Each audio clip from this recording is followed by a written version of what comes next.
Monsieur, bonjour, ravi de vous retrouver en cette matinée. Nous sommes le 18 novembre 2022. Il est 8 heures. Nous aurons à être ensemble durant 2 heures de temps jusqu'à 10 heures, n'est-ce pas Mina? Oui, oui, déjà. Déjà, bonjour Mina. Bientôt décembre, ouais. Ça va? Non, là, ça va pas. La date m'a un petit peu perturbée. Perturbée. C'est pour bientôt, hein, la nouvelle année. Hein. Ça passe vite. Déjà, très très vite. Ça passe vite et on n'a même pas encore eu droit à une pluviométrie assez consistante et assez intéressante. Peut-être ce soir, peut-être cet après-midi, on n'en sait rien. Ah bah quand tu dis peut-être, ça veut dire faire. Peut-être c'est sûr. Peut-être c'est sûr. Ça va, sûr. ça se passe bien? Très bien. Mais il commence quand même à faire frais. Hein, il commence à faire frais, oui. Il commence à faire frais. Exactement. Et ça on a quand même des journées encore ensoleillées. Hein. Oui, mais moi quand je sors le matin, quand j'ai mon petit écharpe, mon petit bonnet, là, oh là là, c'est un plaisir. C'est un plaisir. C'est un plaisir. Oui, voilà. On sent quand même, maintenant je ne sais plus si on doit parler d'automne ou d'hiver. Franchement, je ne sais pas. On ne sait pas. On parle de quelque chose, mais... Et il fait froid, il fait frais, il va pleuvoir. Il fait frais le matin, il fait chaud l'après-midi. J'espère qu'aujourd'hui, il fera encore frais l'après-midi, cette fois-ci. Et surtout, il va pleuvoir, Inch'Allah. C'est surtout ça. Alors, Mina, tu sais très bien que chaque année, le mois d'octobre est un mois qui est consacré à la sensibilisation, donc au dépistage précoce du cancer du sein. Donc, c'est ce qu'on appelle le mois rose. Donc, c'est vraiment un mois qui est destiné à la sensibilisation donc par rapport à ce cancer qui malheureusement reste le premier cancer qui tue la femme. C'est le cancer le plus répandu non seulement en Algérie mais aussi dans le monde. Un autre cancer aussi, malheureusement cette fois-ci qui touche les hommes, raison pour laquelle le mois de novembre est un mois qui est destiné au mois bleu, justement à la sensibilisation de ce type de cancer qui est le cancer de la prostate.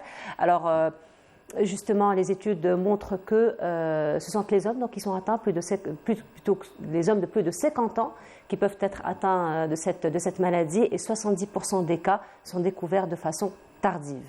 Et donc, c'est pour ça d'ailleurs que la société civile, que les médecins essaient de sensibiliser par rapport aussi à un dépistage précoce. Et c'est justement Dr Benachnou qui va s'intéresser aujourd'hui à ce sujet. C'est parfait. Et ben voilà, justement, nous donner un peu plus de détails, sensibiliser encore une fois à cette question. Restant toujours dans le domaine de la santé, mais cette fois-ci, santé et plutôt fléau social. On va dire, Mina, parce qu'on va parler justement d'un fléau social qui prend de plus en plus d'ampleur et de plus en plus de diversité, j'ai envie de dire. Il s'agit de toxicomanie. Oui. Donc à chaque fois, on entend parler de nouvelles drogues, aussi de nouvelles retombées sur la santé. Et justement, ça reste quand même un véritable problème. Et ça touche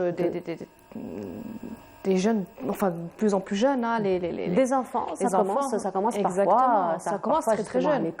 À l'école primaire. Et exactement. il y a vraiment toute une stratégie malheureusement de recrutement à ce genre de réseau. Et par la suite, donc c'est la santé qui est touchée. Donc nous allons justement parler sur le plan santé de l'impact de la toxicomanie, la prise en charge surtout des toxicomanes. Donc ça c'était pour le registre santé. Aujourd'hui nous allons nous intéresser aussi au sport de montagne. Ça te dit? Oui. Parce que ça reste quand même un sport qui se pratique tout au long de l'année, mais ce n'est pas vraiment un sport qui est classé comme tel, mais plutôt comme passion. Donc nous aurons deux passionnés de montagne. C'est vrai qu'on considère plus comme une passion que comme sport. Hein. Voilà, surtout des deux disciplines desquelles nous allons parler aujourd'hui. Alors nous aurons un parmi nous, lui, qui adore se relever des défis. Donc il se dit, donc à chaque fois il doit relever un petit peu la hauteur. Donc D'accord. En fait l'objectif c'est de faire tous les grands sommets du monde jusqu'à arriver au plus haut sommet du monde. Pourquoi donc pas. juste pour implanter le drapeau algérien. C'est excellent. Et voilà, ça reste quand même des défis et vous allez voir, donc il veut bien transmettre cette passion. Une autre passion aussi qui se pratique en montagne. Cette fois-ci, c'est plutôt, ça nous fait vraiment rappeler un petit peu le cirque, ça nous fait rappeler un petit peu les équilibristes, un petit peu les oui. D'accord. Ça nous fait rappeler un petit peu, tu connais dans le cirque, il y a les équilibristes, il y a les acrobates, oui, mais... n'est-ce pas? Et ben voilà, c'est un petit peu, ça m'a fait rappeler ça. Ça reste quand même une discipline qui s'inspire un petit peu de toutes ces acrobaties, des équilibristes. Il s'agit de la slackline, au fait, le principe, c'est d'essayer de marcher tout en tenant son équilibre sur un fil qui est tout tout fin. Oui. Voilà. Oui, mais ça se pratique vraiment, vraiment sur le sol. Hein. Comme ça, si on tombe, ben, on ne va pas se faire de gros bobos. Moi, ce que j'avais vu, c'était un peu plus extrême. Hein. Oui, c'était dans des hauteurs incroyables. C'est une autre discipline, au fait.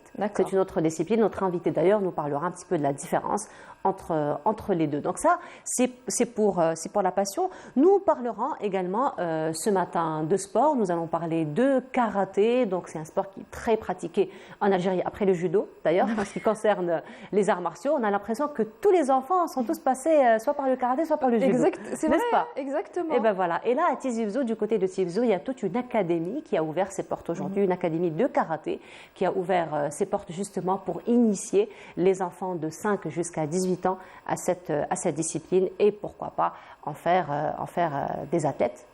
Pourquoi pas, oui. Bah oui. Futurs athlètes, oui. Des futurs athlètes, pourquoi pas. Nous parlerons également de patrimoine cinématographique puisqu'il y aura une conférence justement qui se tiendra ces jours-ci pour parler de la préservation du patrimoine cinématographique et l'importance du patrimoine cinématographique. Nous terminerons en musique puisque la Casbah sera comptée. Ah oui. Eh bien oui, la Casbah sera comptée par Lila Borsali. D'ailleurs, et justement, c'est un très très bel événement qui va se tenir ce soir du côté du TNA à partir de 18h. Le spectacle s'intitule Si la Casbah m'était comptée. Ça donne envie. Hein. Voilà, ça donne envie effectivement. Avec le titre. Et voilà, donc ce sera un tour, un voyage à la Casbah. Voilà un peu pour le menu de cette matinée. Merci encore une fois à Amal Almi qui nous a préparé le programme d'aujourd'hui, comme chaque week-end. D'ailleurs, mais sinon, il va pleuvoir ? Il va pleuvoir. Ah bah très bien. Il va pleuvoir. Bon, c'est le moment d'aller s'acheter des parapluies, hein, donc pour ceux qui n'en ont pas comme moi. D'ailleurs, mais je ne me suis pas pressée. Hein. Ah oui, t'as pas de parapluie ? Non. Pourquoi ? Bah, j'en ai pas. Celui de l'année dernière s'est cassé et puis. Mais comment ? Comme il n'y a pas eu de pluie entre temps, bah, j'ai pas pensé à m'en acheter. Comme il n'y a pas eu de pluie, j'ai pensé à casser mon parapluie. Non, il s'est cassé, il y avait beaucoup de vent quand même l'année dernière. Hein. Si. Du côté de là où j'habite, la région est intitulée les Grands Vents. Voilà, les grands vents qui cassent les parapluies. Entre autres. Les parapluies. Allez, un peu plus de détails des nouvelles du ciel, mais ce sera juste après le jingle.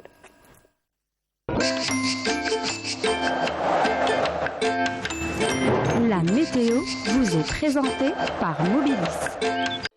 Mobilis, معاً نصنع المستقبل. Et de retour, Mina. Oui. Alors, il va pleuvoir sur... Il va pleuvoir. Il va pleuvoir. Il va faire frais aussi, donc il y aura baisse de température. Un petit peu. Petite, hein, pas grand-chose. Par rapport à hier, c'est pas grand-chose. Non. Pas grand-chose. De toute façon, hier, il a fait bon durant la journée. Il a fait plutôt bon la journée. Il a fait frais le soir. Frais le soir, très tôt le matin. J'y arrive. Oui. Très tôt le matin, tard le soir. Exactement. Mais c'est vrai que la journée, c'était plutôt agréable. C'était plutôt agréable la journée, oui. Plutôt agréable. Donc il va pleuvoir à partir de ce soir. Il va pleuvoir, bon, on va dire l'après-midi. En journée, il va commencer à pleuvoir. Déjà la journée, oui. Très bien. Tu nous donnes un peu plus de détails ? Avec plaisir. C'est à toi. Merci beaucoup. Alors bonjour à tous. Très bon réveil. Effectivement, on notera le retour des pluies à partir de cet après-midi sur les régions ouest et centre du pays. Ces pluies risquent de s'accentuer à partir de la soirée. Par contre, vers la partie est, en journée, on aura quelques passages nuageux avec quelques pluies à partir de la soirée sur les régions sahariennes, un ciel voilé sur le Nord Sahara, les oasis dégagées vers l'extrême sud, le Hogar et le Tassili. Les températures de cet après-midi, on notera sur la Boîtier d'Or entre 20 et 25 degrés sur les régions sahariennes. On notera des températures qui restent stationnaires par rapport à hier. J'espère que les températures vont arriver, Nord. On les attend. Je les attends avec impatience. Avec impatience. Et ben voilà, pas beaucoup de bleu par rapport à hier. Trois petits bleus, on va dire. Allez. 17 degrés, ça sera la minimale. Al-Bayad In'ama, 18 du côté de Rilizane ainsi qu'à Djelfa. Et puis sur les régions sahariennes, comme prévu, 26 degrés. Rabdaya, 25. Hassim Saoud Bachar, 29 degrés. Tindouf, 30. Adrar et enfin 29 degrés. Id Salah. On passe tout de suite à l'état de la mer. Pour cet après-midi, on notera une mer très agitée. Sur le centre et l'est du pays, agitée vers la partie ouest avec des vents entre 20 et 40 km/h vers les côtes ouest, entre 40 et 50 km/h sur le centre et enfin entre 30 et 40 km/h vers les côtes est. On passe tout de suite à l'Asie pour cette journée. Beaucoup de pluie à Manille ou encore Singapour, Jakarta. Un ciel plutôt dégagé à Tokyo. Et puis côté température, on notera 13 degrés à Pékin, 18 à Tokyo, 30 degrés à Manille, 31 à Singapour et enfin 32 degrés à Jakarta. Encore une fois, excellente matinée et à tout à l'heure midi.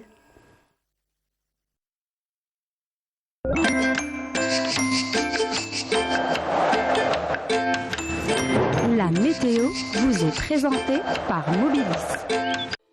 موبيليس معا نصنع المستقبل.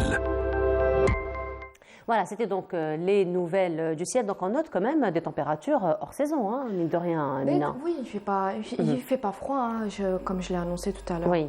Il fait frais le matin, le soir, mais La en journée, journée, il reste quand même. Il on fait espère bon durant une la baisse, journée. mais bon. Oui. Bon, le plus important, c'est qu'on va avoir de Le la plus important, pluie. c'est qu'on va avoir de la pluie, exactement. On va pas- C'est plus important. On ne va pas être trop Voilà, exigeant. c'est Le plus exactement. important, c'est que nous aurons des pluies. En tout cas, merci beaucoup, Merci. Mina, pour les nouvelles. On se retrouve tout à l'heure après le journal télévisé du midi, Avec plaisir. après celui de 19h. Tout à fait. Ton café, tu l'as pris ce matin?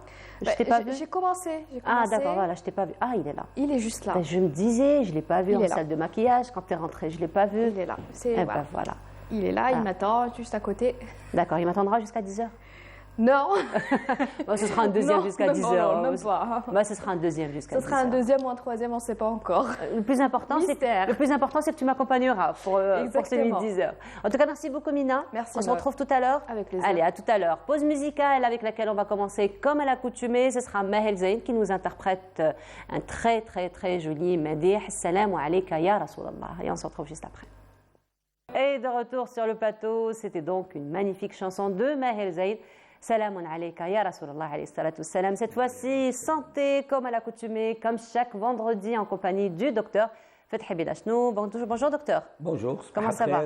Sabah al-khair aux téléspectateurs. Ça va? Ça se passe bien? Ça va un petit peu. Un petit peu, oui, C'est normal. C'est pas grave. C'est rien du tout. Qu'est-ce c'est qu'on pas dit? Vous méchant. avez un chat dans la gorge, c'est ça? Oui. Voilà. Là, j'ai C'est plusieurs l'expression. griffes. Voilà. Plutôt. Plutôt. Voilà. Mais c'est normal. C'est les virus.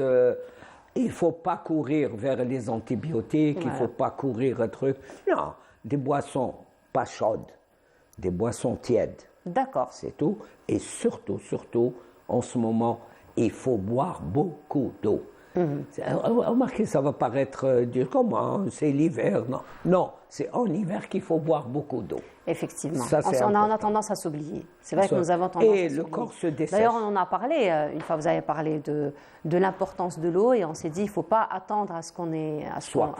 soif pour boire, On effectivement. boit, même si on n'a pas soif, il y a une quantité nécessaire à l'être humain. Surtout quand on a une grippe, quand on est... Par exemple, les cordes vocales sont inflammées, desséchées, on tousse, il faut humidifier. Il faut humidifier, effectivement. Ce sera peut-être un sujet d'une rubrique, Oui, N'est-ce pas de problème. n'est-ce pas? Je suis hyper... Mais on est vraiment désolé pour vos cordes vocales, mais on va être obligé de les solliciter aujourd'hui, Allez, n'est-ce pas? Allez, c'est pour vous et pour Canal Algérie. Et surtout pour tous nos téléspectateurs. Alors justement, docteur, nous avons beaucoup parlé du mois rose le mois dernier, n'est-ce pas? Donc nous avons beaucoup parlé de l'importance du dépistage précoce du cancer du sein. Aujourd'hui, on sait très bien que le dépistage précoce va permettre une bonne prise en charge de la femme. Et le mois de novembre, éviter des complications. voilà, surtout. Et justement, le cancer, d'une manière générale, nous en parlons tout au long de l'année. Et à chaque fois, à chaque mois, nous avons un cancer particulier pour lequel on sensibilise. Cette fois-ci, c'est aux hommes qu'on va s'intéresser. n'est-ce pas? Rubrique pour les hommes, les Rubrique femmes. pour les hommes. Oui, mais les femmes aussi, Oui, il y a aussi leurs doivent... compagnons, leurs fils, leur mari, ça c'est important. Avant, je vais tout dire. Hier, j'en parlais avec Amel pour dire Oui. chaque semaine, Amel est très à cheval et très vigilante pour Le choix des thèmes. choix des thèmes, tout ça. Et on discute comme ça, des trucs rapides, mais on va. J'ai dit, on va parler du cancer de la prostate. Le mois rose, mois bleu. C'est vrai qu'elle a dit, ah non, mais c'est le cancer du côlon. Oui, Oui, elle avait raison. effectivement. Mais il se trouve que cette semaine, J'avais fait un cours sur le cancer et tout ça, et une dame m'a dit, mon mari a un cancer de la prostate. Ça m'a fait tilt dans le sens où le cancer de la prostate en Algérie est en évolution. Il va bientôt arriver au même niveau que le cancer du sein et le cancer du côlon. Ça va ensemble. Et s'il y a quelque chose que l'on peut dépister et qui nous évite pas mal de désagréments, c'est bien la prostate. J'annonce tout de suite, et en 2022, bientôt 2023, la prostate est une glande qui n'existe que chez l'homme. Je vous jure qu'il y a 15 jours, une dame est venue me voir. J'ai entendu que vous parliez de la prostate. Qu'est-ce que je dois faire, une dame? Non. Il faut insister, répéter que la prostate est une glande qui n'existe que chez l'homme. Elle aide à la reproduction. C'est tout un système. C'est le liquide séminal et tous ces éléments-là, tout ça. Mais il y a deux états qui peuvent toucher la prostate. C'est une petite glande de la taille d'une noix. هي صغيرة بصح في عينها كبار. حينها كبار. حينها كبار. Il y a l'HPB, c'est l'hypertrophie bénigne de la prostate. Ça veut dire quoi? C'est une prostate qui s'enfle, les parois de la prostate, ce qui fait. Mais ce qui est important, il y a juste en haut la vessie. Et l'écoulement de l'urine traverse la prostate. Il traverse la prostate pour s'être évacué.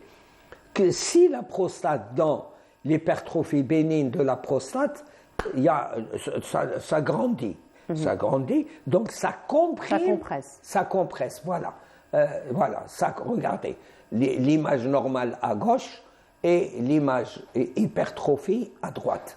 Entre parenthèses, merci pour la régie. C'est un haut niveau de présentation. Regardez, alors, là, qu'est-ce que ça entraîne, cette compression du conduit par où s'écoule l'urine? Puisqu'il se rétrécit, un liquide, c'est comme dans un tuyau. Si vous mettez le pied dessus, s'il y a un obstacle, la miction, le fait d'uriner, va être très caractéristique. Premièrement, c'est toujours les proches, soit l'épouse, soit les fils. On lui dit, papa, tu sors, tu n'as pas l'habitude de te lever le soir, d'aller aux toilettes. En général, c'est les femmes, parce qu'elles sont dérangées. Et là, pourquoi? Parce qu'il urine de petites quantités. De petites quantités, et comme c'est serré, avec gêne. Alors que l'urine, ça, c'est très important. Et chez l'homme et chez la femme, la puissance du jet est très importante. Le jet normal, c'est un jet puissant, le jet. Mais dans ces histoires d'hypertrophie, on a des difficultés à uriner, et surtout de petites quantités. Ce qui fait on va et on vient aux toilettes. Ça, alors justement, dans ce sens, docteur, comment on peut faire la différence entre un problème qui est lié à la prostate et l'infection urinaire? Oui. Alors, on peut mettre un troisième, l'infection urinaire et le diabète. L'infection urinaire, vous avez une infection, c'est un microbe. J'utilise dans le sens large. En général, c'est des bactéries. Des bactéries, on aura une élévation de température, c'est une infection. Ensuite, vous avez des brûlures. Quand il y a une infection, homme ou femme, c'est des brûlures. Et ça survient brusquement, c'est-à-dire qu'on n'a pas l'habitude. Et là, tandis que la miction, la polakiurie, c'est-à-dire plusieurs fois on va, c'est différent. Alors température, ça c'est important quand on a des brûlures, quand on a, surtout chez la femme, quand il y a un prurite. Le prurite peut être dû à beaucoup de choses, des champignons, donc ça c'est différent. Pourquoi je dis diabète? Diabète, le premier des éléments, et c'est le diagnostic différentiel entre la prostate et le diabète, c'est pratiquement, il n'y a pas de différence. Le mec se lève et va uriner plusieurs fois. Parfois, chez le diabétique, il y a des brûlures, Donc, ce qui fait, il faut faire un diagnostic différentiel il faut explorer s'il n'y a pas de diabète, c'est l'occasion de demander des analyses, et après voir.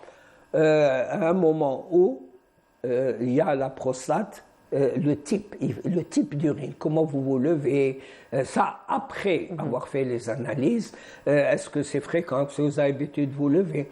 C'est tout à fait normal de se lever 1 à 2 fois par nuit, ça c'est n'importe qui, mais le fait, j'ai dit tout à l'heure, que c'est l'environnement, c'est l'épouse, c'est les enfants qui disent « Papa, tu n'as pas l'habitude, depuis quelque temps il faut explorer, c'est une occasion pour explorer s'il n'y a pas de diabète, et après ça. » Alors justement, docteur, les statistiques il y a la montrent deuxième situation de la prostate. D'accord, on y arrive. Mais ce que je voulais dire, docteur, c'est que les statistiques montrent que plus de 70% des cancers de la prostate sont découverts tardivement. Alors, qu'est-ce qui fait que, justement, il n'y a pas assez, j'ai envie de dire, cette information, cette sensibilisation par rapport au dépistage précoce, comme c'est le cas d'ailleurs pour le cancer du sein? يعطيك الصحة. قصتي لي قلبي. Là où il faut. قلبي تاع la prévention. Et c'est là même pour le sein. C'est pas parce que Octobre Rose, c'est on tourne la page et on oublie jusqu'à l'an prochain. La prévention. La prévention, comme j'ai dit, la deuxième partie, c'est l'hypertrophie bénigne de la prostate. Ça c'est. Il y a le cancer de la prostate qui est en train de se développer, d'augmenter. C'est là, et votre questionnement, il est à propos, et téléspectateurs et téléspectatrices, écoutez ce qu'a dit l'animatrice, et c'est là où il faut c'est très simple. Il y a des analyses à faire qu'on appelle PSA. Et pour l'anecdote, quand on était étudiant, PSA, c'est le Paris sportif algérien. Alors pour retenir, mais là, c'est un nom en anglais qui détermine une certaine présence d'un élément dans le sang, le PSA. À partir de 40 ans, moi j'ai tendance à abaisser encore plus l'âge de survenue, parce que les cancers actuellement, pratiquement tous les cancers, sont en train de reculer au point de vue âge. Toutes les maladies chroniques, le diabète qu'on voyait à 60 ans, le diabète gras, le diabète des personnes âgées, maintenant vous devez avoir des gens de 18 ans qui ont un diabète. Même plus jeunes. Hein. Plus jeunes. Je ne parle pas des enfants, même plus jeunes qui ont un diabète. Les maladies chroniques sont en train de reculer au point de vue âge. C'est pour ça que la prise en charge, entre guillemets, éducative, préventive, elle doit être adressée aux jeunes. Le diabète, c'est pas ça. Il faut en parler et dire que les jeunes, vous êtes le cancer du poumon. Les jeunes, parce que les jeunes fument, Renguela et toutes ces choses-là. Donc, l'apparition. Et moi, je désespère. Il n'y a pas de suivi au point de vue recherche dans notre pays avec publication qui ne doit pas être dans les tiroirs, qui doit être portée à la connaissance dans un langage très, très compréhensible pour montrer les dangers. Et justement, docteur, alors on insiste toujours en votre compagnie à la sensibilisation. Déjà à la prévention, mais si jamais donc le patient, on lui détecte un cancer de la prostate. Donc qu'en est-il aujourd'hui de la prise en charge? La prise en charge, c'est comme tout cancer. Il y a le côté médical, il y a le côté chirurgical. Là, j'ouvre des parenthèses. Quand il y a une hypertrophie bénigne de la prostate, il y a un traitement. C'est rien HPV, c'est-à-dire que la prostate, elle est traitée, il n'y a pas de problème, mais il faut qu'il y ait un suivi, ça c'est important. Deuxièmement, et ça va faire bouger les gens, parfois la libido. Les hommes sont très sensibles, libido, elle baisse, donc là c'est important. Mais là aussi, la prostate, on peut l'explorer. À l'époque, on faisait des touchés rectaux, parce que la prostate est molle, mais quand elle se cancérise, elle devient dure. Donc, ce qui fait avec un toucher rectal, on palpait cette... Pourquoi? Parce que la prostate, c'est du devant et elle bascule vers l'arrière. Mais maintenant, on peut faire une échographie, on peut faire beaucoup d'éléments qui nous montrent ce que c'est que... Là, voilà, donc encore une fois, Il y a la chirurgie, il y a des traitements, mais il y a aussi la chirurgie. On ne rentre pas, c'est des grattages. C'est-à-dire qu'on. Mais c'est. Je crois, moi, je ne vais pas parler de la maladie. Je crois, et c'est mon message aujourd'hui, c'est qu'à partir de 40-45 ans, et vous pouvez, vous, les femmes, le rôle est important. D'orienter, de sensibiliser. D'enlever, d'être sensible au mari, de certains comportements. Et à ce moment-là, s'il fait sa PSA, c'est des analyses de sang qui nous renseignent, non pas sur le cancer, mais qui nous renseignent qu'il y a quelque chose qui ne va pas. Qui ne va pas, voilà, qu'il faut tout simplement explorer. Donc encore une fois, et voir urologue, voir... Donc encore une fois, docteur, mot d'ordre, prévention, dépistage précoce, n'est-ce pas? Prévention quand tu nous tiens. Moi, je suis entre ses bras effectivement, à fond. À fond, effectivement. En tout cas, merci beaucoup. De Docteur, rien. on se retrouve vendredi prochain. J'espère qu'on va vous retrouver, vous et vos cordes vocales, Oui, n'est-ce pas? On vous souhaite en tout pour cas... vous chanter la sérénade. Abdelkader El-Khaldi. Khaldi, oui. El-Khaldi. Très bien. Voilà, en tout cas, merci beaucoup, rien. docteur. J'espère que les On vous souhaite téléspectateurs en certainement, profiter. comme à chaque fois. D'ailleurs. Inch'Allah, En tout cas, merci beaucoup. On vous souhaite un très très bon À propre vous aussi, établissement. à vous aussi. Voilà, merci beaucoup. On continue cette fois-ci. Nous allons aller du côté du TNA, là où Lamia Boudbouda s'est déplacée. Une très très belle exposition des affiches, d'ailleurs, des différentes pièces théâtrales qui ont marqué l'histoire du théâtre national algérien. Je vous laisse voir ce reportage et on se retrouve juste après. À l'entrée de la salle Hadj Omar du Théâtre national algérien, un espace est dédié aux affiches de célèbres œuvres théâtrales. L'affiche est considérée comme l'élément de base de la communication autour d'une pièce de théâtre. Brahim Chergui, comédien et metteur en scène, relève son rôle important. C'est des affiches qui reflètent la mémoire de notre théâtre, qui en même temps pourrait être considérée comme étant l'une des constances nationales de notre culture nationale et même universelle. Et aussi, c'est un point, c'est une rencontre avec l'histoire, avec la mémoire, l'histoire de notre mémoire artistique. Donc, c'est des affiches qui sont plurielles dans un sens où il y a des affiches qui parlent d'un théâtre révolutionnaire, et il y a des affiches qui parlent du théâtre révolutionnaire.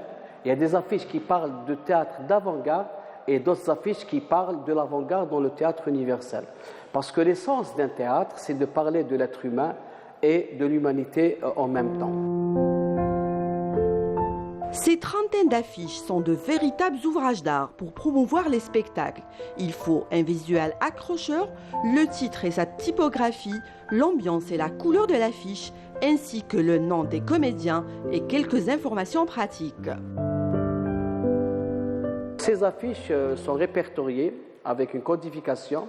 C'est un petit peu la méthode universitaire pour que puisse toute personne, tout adepte de l'art, tout être humain, tout chercheur, tout docteur, tout intéressé par l'art de manière générale et au pluriel, viennent et à travers la cote qui est affichée, nous avons le fascicule. Il retrouvera à l'intérieur de ce fascicule et l'affiche et la distribution technique et artistique, plus le résumé. L'espace est également dédié aux chercheurs et universitaires qui souhaitent travailler sur de célèbres productions théâtrales.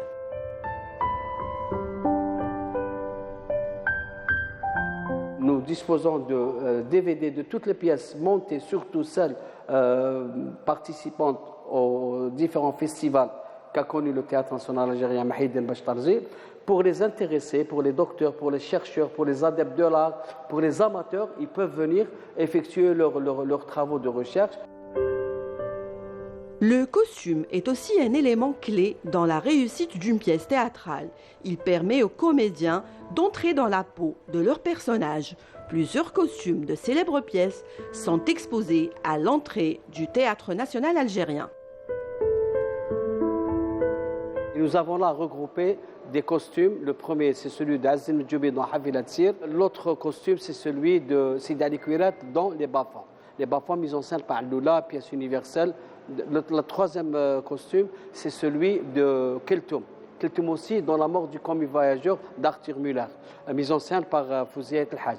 L'autre costume, c'est celui de Rouichid, Et notre icône du théâtre Louis-Ched, des dieux ce qu'est Louis-Ched, c'est le costume d'El Bouaboun avec lequel il a connu une célébrité. Et le costume de Hassan Tero l'a rendu célébrissime aussi. Juste après, nous avons le costume de Sonia dans le Shuhada Udun al-Usbu'. C'est un costume qui représentait le personnage de Arfiya, qui est issu de Milora Pouringos de Mohamed Dib, inclus dans Shuhada. Et l'autre costume de Mohamed Ben Ghtaf, bien sûr, un des ténors du théâtre algérien, de Amir Abed, de Shuhada Udun al-Usbu'. Ces affiches et costumes de célèbres pièces théâtrales ne se contentent pas d'illustrer l'histoire, elles la font aussi. Avis aux amateurs. Et de retour sur le plateau, c'est donc un reportage de Lamia Boudbouda qui, elle, s'est intéressée aux affiches des pièces théâtrales qui ont marqué le théâtre national algérien, l'histoire du théâtre national algérien comme patrimoine immatériel, d'ailleurs culturel. Le patrimoine culturel, nous en parlons ce matin en compagnie d'une spécialiste, d'une experte en conservation de patrimoine. Il s'agit de Noura Nechab. Bonjour. Bonjour. Bienvenue à vous. Merci, c'est gentil. Alors, vous venez de loin, hein? Oui, je viens vous venez d'un pays très froid. C'est ça, oui. Je viens de Québec. Voilà, et vous avez laissé de la neige? Ben oui, ça commence. Et nous sommes juste en train de mendier un petit peu de pluie. C'est ça. Ça va venir. Ça va venir. En tout cas, c'est ce qu'on espère. Marhaba bik, bienvenue à vous. Merci beaucoup, c'est très Alors justement, vous êtes spécialiste, vous êtes experte en patrimoine matériel, patrimoine immatériel. Cette fois-ci, vous êtes parmi nous parce que vous allez dans 2 jours, donc le 20, présenter une communication sur l'importance de la conservation, de la préservation, cette fois-ci du patrimoine, mais pas n'importe quel patrimoine, du patrimoine audiovisuel, du patrimoine cinématographique, n'est-ce pas? Exactement, oui. Alors, le 20 novembre, à la Cinémathèque algérienne, je vais présenter une conférence qui parle vraiment de la conservation préventive des archives cinématographiques. Qu'est-ce que vous appelez une conservation préventive?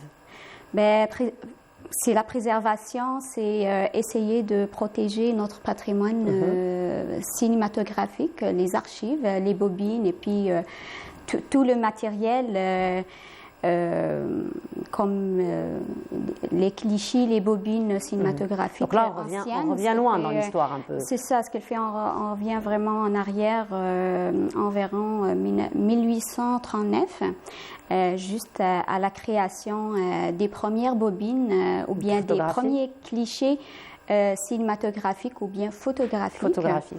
Oui, c'est ça. Et puis, on va parler vraiment de 3 types de matériaux. En plastique, c'est des clichés en plastique. Et puis, c'est les nitrates de cellulose et l'acétate de cellulose et le polyester. Et bien sûr, chaque type de produit ou chaque type de matériau a une stratégie de conservation particulière, n'est-ce pas? Oui, bien sûr. Chaque matériau, justement, on va aborder des méthodes et puis des méthodes préventives pour la conservation, comment on peut les préserver plus longtemps possible, parce que les bobines, on ne peut pas les préserver pour des fois plus que 100 ans, mais on essaye. Au pire des cas, on fait la numérisation comme vraiment alternative. Exactement. Voilà, justement, la numérisation, c'était la question que j'allais vous poser par rapport à une alternative donc d'archivage, de conservation. Aujourd'hui, on en parle beaucoup. Pratiquement, les entreprises passent à la numérisation des archives, qu'ils soient des archives papier ou encore audiovisuelles. Mais donc cette numérisation qui est très intéressante parce qu'au fait, elle a aussi d'autres avantages, comme l'accès rapide aussi à l'information. Mais sinon, une fois que cette numérisation se fera, donc une fois que ce transfert de données va se faire, qu'en est-il du matériau lui-même, donc du produit ou du patrimoine original ou originel? Oui, alors on garde toujours le patrimoine original. Ce qu'il fait, on les garde dans des réserves spécialisées.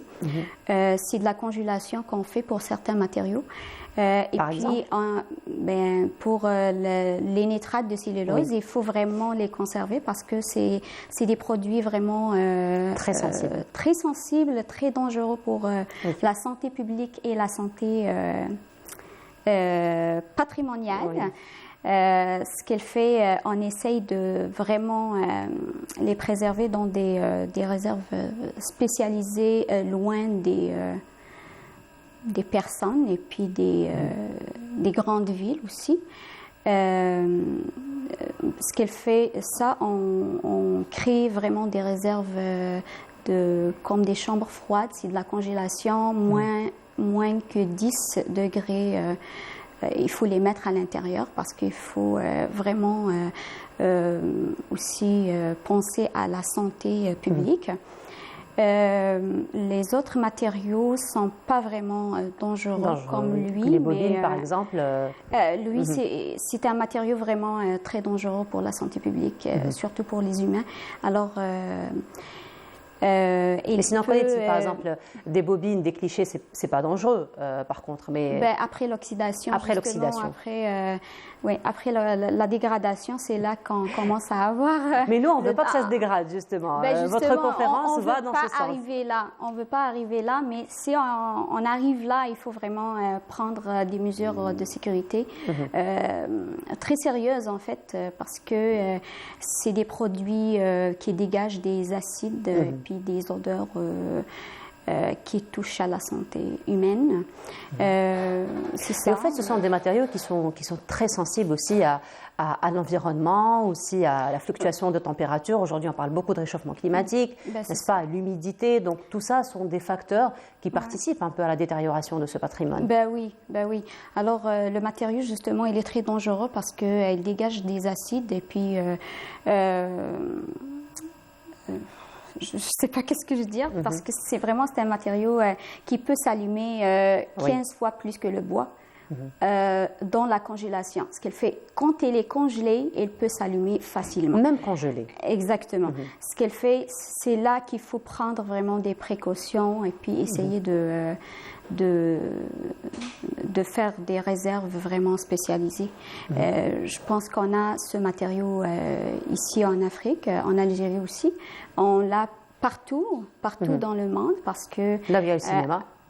C'est ça veut dire c'est le domaine du cinéma. Il a commencé comme ça, malheureusement. C'est ça qu'ils ont choisi comme matériau au début. Ils n'ont pas le choix, mais après, ils ont commencé quand même à penser à d'autres matériaux et puis à améliorer aussi les matériaux de la cinématographique, les bobines et tout.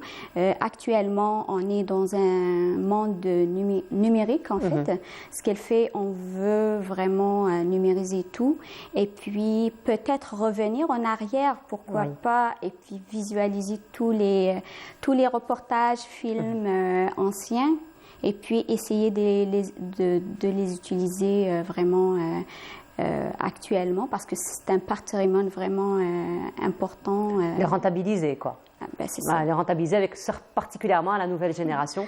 Pourquoi pas une conciliation avec le patrimoine. Donc, à l'issue de votre conférence qui se tiendra donc dimanche, qu'est-ce qu'il y aura après comme suite, justement? Qu'est-ce que vous attendez comme suite pour la préservation de ce patrimoine? Ce que je veux dire, c'est qu'est-ce qu'il va y avoir un encadrement par rapport à ces techniques de conservation? Est-ce qu'il va y avoir des formations pour... Oui, il va y avoir justement des formations qu'on va donner. C'est des propositions pour le moment, mais c'est à confirmer. C'est des formations qu'on va donner pour les restaurateurs et les conservateurs ici en Algérie, et puis spécialement vraiment à la cinémathèque algérienne. Il va y avoir un programme de numérisation pour l'archivage aussi. Vraiment, il faut numériser tout l'archive cinématographique algérienne. Et puis, on a vraiment des projets, des grands projets à débloquer. Oui. Je pense que c'est le moment aussi, parce que depuis 2015, on attend vraiment un projet pareil.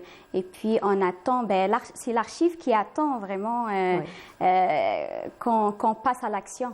Ce qu'elle fait, j'espère qu'on va passer à l'action actuellement. Certainement. En tout cas, on vous souhaite très très belle réussite pour cette conférence qui se tiendra dimanche, n'est-ce pas, au niveau de la Cinémathèque. Ce sera à quelle heure? À 14h. À 14h. En tout cas, merci beaucoup. Ça me fait plaisir. Merci beaucoup à vous. Le plaisir est partagé. Je rappelle, Nourane Cheb, vous êtes experte et spécialiste de la conservation préventive du patrimoine. Exactement. Voilà. Oui, en tout cas, merci beaucoup d'avoir été parmi nous ce matin. Belle réussite à vous. On continue, pause musicale cette fois-ci. Très très belle reprise du patrimoine musical algérien, Haramto Bik Nouassi, et on se retrouve juste après.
De retour sur le plateau, c'était donc Myriam qui nous a interprété une très très belle chanson tirée du patrimoine musical algérien, Haramto Bik Nouassi. Cette fois-ci, place à la santé, mais aussi à un grand fléau social malheureusement qui touche la société de plus en plus. Il s'agit de la toxicomanie. Nous en parlons ce matin en compagnie du docteur Kahil Allal Mawjouda. Bonjour. Bonjour. Bienvenue à vous. Merci. Alors, vous êtes psychiatre? Tout à fait. Et parmi nous également, Dr Abbas Mejdel, bonjour. Bonjour. Et vous êtes radiologue. Bonjour, bienvenue à vous. Merci. Alors, Dr Kahal, je commence par vous. Alors, lorsqu'on parle de toxicomanie, on parle directement et on pense directement à toutes ces substances vraiment très dures. Or, qu'en est-il finalement un petit peu de la différence entre la toxicomanie, mais aussi la dépendance aux médicaments? Alors, aujourd'hui, on parle plus précisément de toxicomanie, on va parler plutôt d'addiction, parce que ça va englober et les addictions, les dépendances aux produits psychoactifs, et la dépendance à des comportements qu'on voit naître de plus en plus ici chez nous, notamment la dépendance aux jeux, les achats compulsifs, la dépendance à Internet, les jeux vidéo. Et quand on parle de toxicomanie, il est vrai que le mot toxico fait référence à des substances qui ont une action au niveau du cerveau. C'est de là que prend le départ l'addiction. C'est qu'il y a une action au niveau du cerveau et cette action va complètement perturber le fonctionnement cérébral. Voilà. Voilà, alors qu'en est-il un peu de la situation, on va dire, la toxicomanie en Algérie? Donc on voit un peu la société civile qui fait un grand travail et un gros travail aussi de sensibilisation, particulièrement auprès des écoles.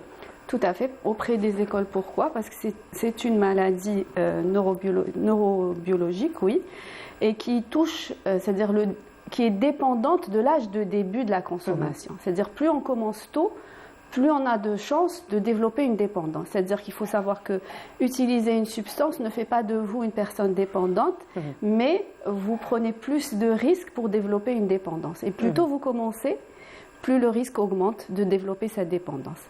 Et c'est vrai que les actions de sensibilisation, le fait d'en parler, c'est important parce qu'à cet âge-là, c'est une période très sensible qui est l'adolescence, la puberté, le changement de notre corps change, notre façon de penser change, nos émotions nous envahissent et puis l'enfant ou le préadolescent face à tout ça va avoir recours à des moyens pour calmer toutes ces angoisses, pour calmer toutes ces émotions qui submergent tout d'un coup.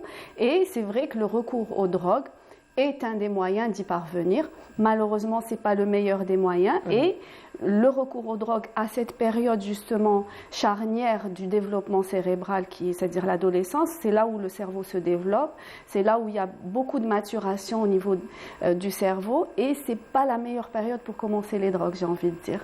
Et c'est pour ça ce que je dis aux patients, si on pouvait éviter de prendre les drogues jusqu'à 25 ans, je pense qu'à 25 ans, on prendrait pas la décision d'en prendre. On est beaucoup plus mature par rapport à cet âge-là. Par rapport à la maturation. Mais sinon, docteur, il faut dire que la porte qui pourrait vraiment ouvrir à la consommation de drogue, c'est un peu la cigarette. La cigarette, c'est la première drogue.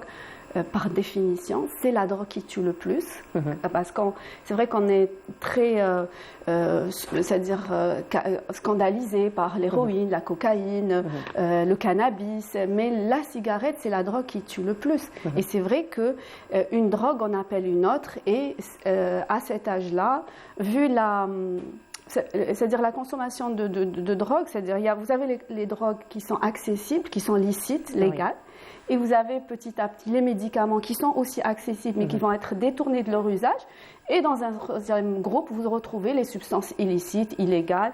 Et il y aura toujours des inventions, des créations de substances de plus en plus fortes qui procurent de plus en plus d'effets parce qu'on sait que dans l'histoire naturelle de la dépendance, il va y avoir un moment où cette substance ne fera plus d'effet au niveau cérébral et vous aurez besoin d'avoir recours à une substance beaucoup plus forte. Et c'est cet engrenage qu'on n'imagine pas en commençant effectivement à consommer une substance. Alors justement, Dr Mejdel, dans ce sens, ensuite donc on va parler de véritables méfaits, sur la santé, carrément des lésions cérébrales, et justement les techniques d'imagerie nous permettent donc de définir, de donner une définition d'une topographie un peu, si j'ai envie de dire, de toutes ces lésions, n'est-ce pas? Effectivement, c'est vrai. En parallèle au progrès de la psychiatrie, de l'addictologie particulièrement, le progrès des techniques d'imagerie ont permis, les travaux qui ont été faits dans ce domaine ont permis de mettre en évidence beaucoup de spécificités, de mettre en image ces dégâts, ces lésions causées principalement au niveau du cerveau.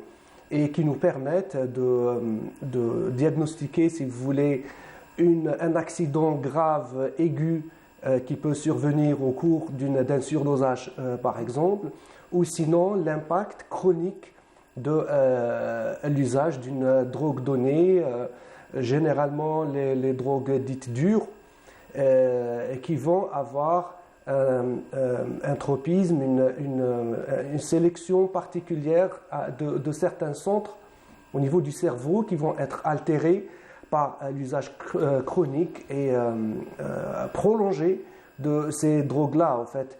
Et c'est très intéressant parce que non seulement ça permet de mettre en image les accidents aigus, graves, et de les prendre en charge, mais surtout d'avoir une idée sur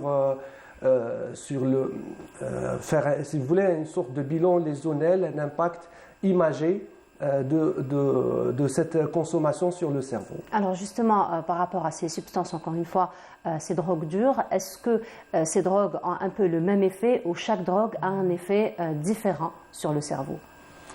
Alors en général, chaque drogue a un effet en termes de lésion. Dr Kihel est bien mieux placé que moi pour répondre à votre question. Mais alors ce que je voulais dire en gros, c'est qu'on parle en général de drogues douces et de drogues dures. En réalité, ça n'en est pas trop le cas. On parle du cannabis qui ne donne jamais d'overdose mortelle, mais il faut savoir que le cannabis qui est pris dans notre société à des âges très très précoces est à l'origine de troubles de la concentration, de la mémoire, etc. Qui dit trouble de la concentration, de la mémoire chez un adolescent de 15-16 ans, ça veut dire échec scolaire, et ça c'est une grande catastrophe. L'échec scolaire va encore l'induire dans l'espace de la délinquance et de la toxicomanie. Je n'ai pas envie d'utiliser des mots qui blessent un petit peu, mais c'est le cas. Pour le reste, les drogues dites dures qui sont généralisées actuellement, avant on parlait beaucoup plus de consommation de cannabis, mais aujourd'hui nous sommes complètement confrontés à des substances qui n'existaient pas dans le passé chez nous, la cocaïne, l'héroïne, l'ecstasy, sans parler des médicaments psychotropes qui sont utilisés à des fins entre guillemets, de toxicomanie. Donc les effets escomptés par les consommateurs sont bien sûr dans un premier temps une sorte de bien-être, de relâchement psychologique, de bien-être, de bonne humeur, etc.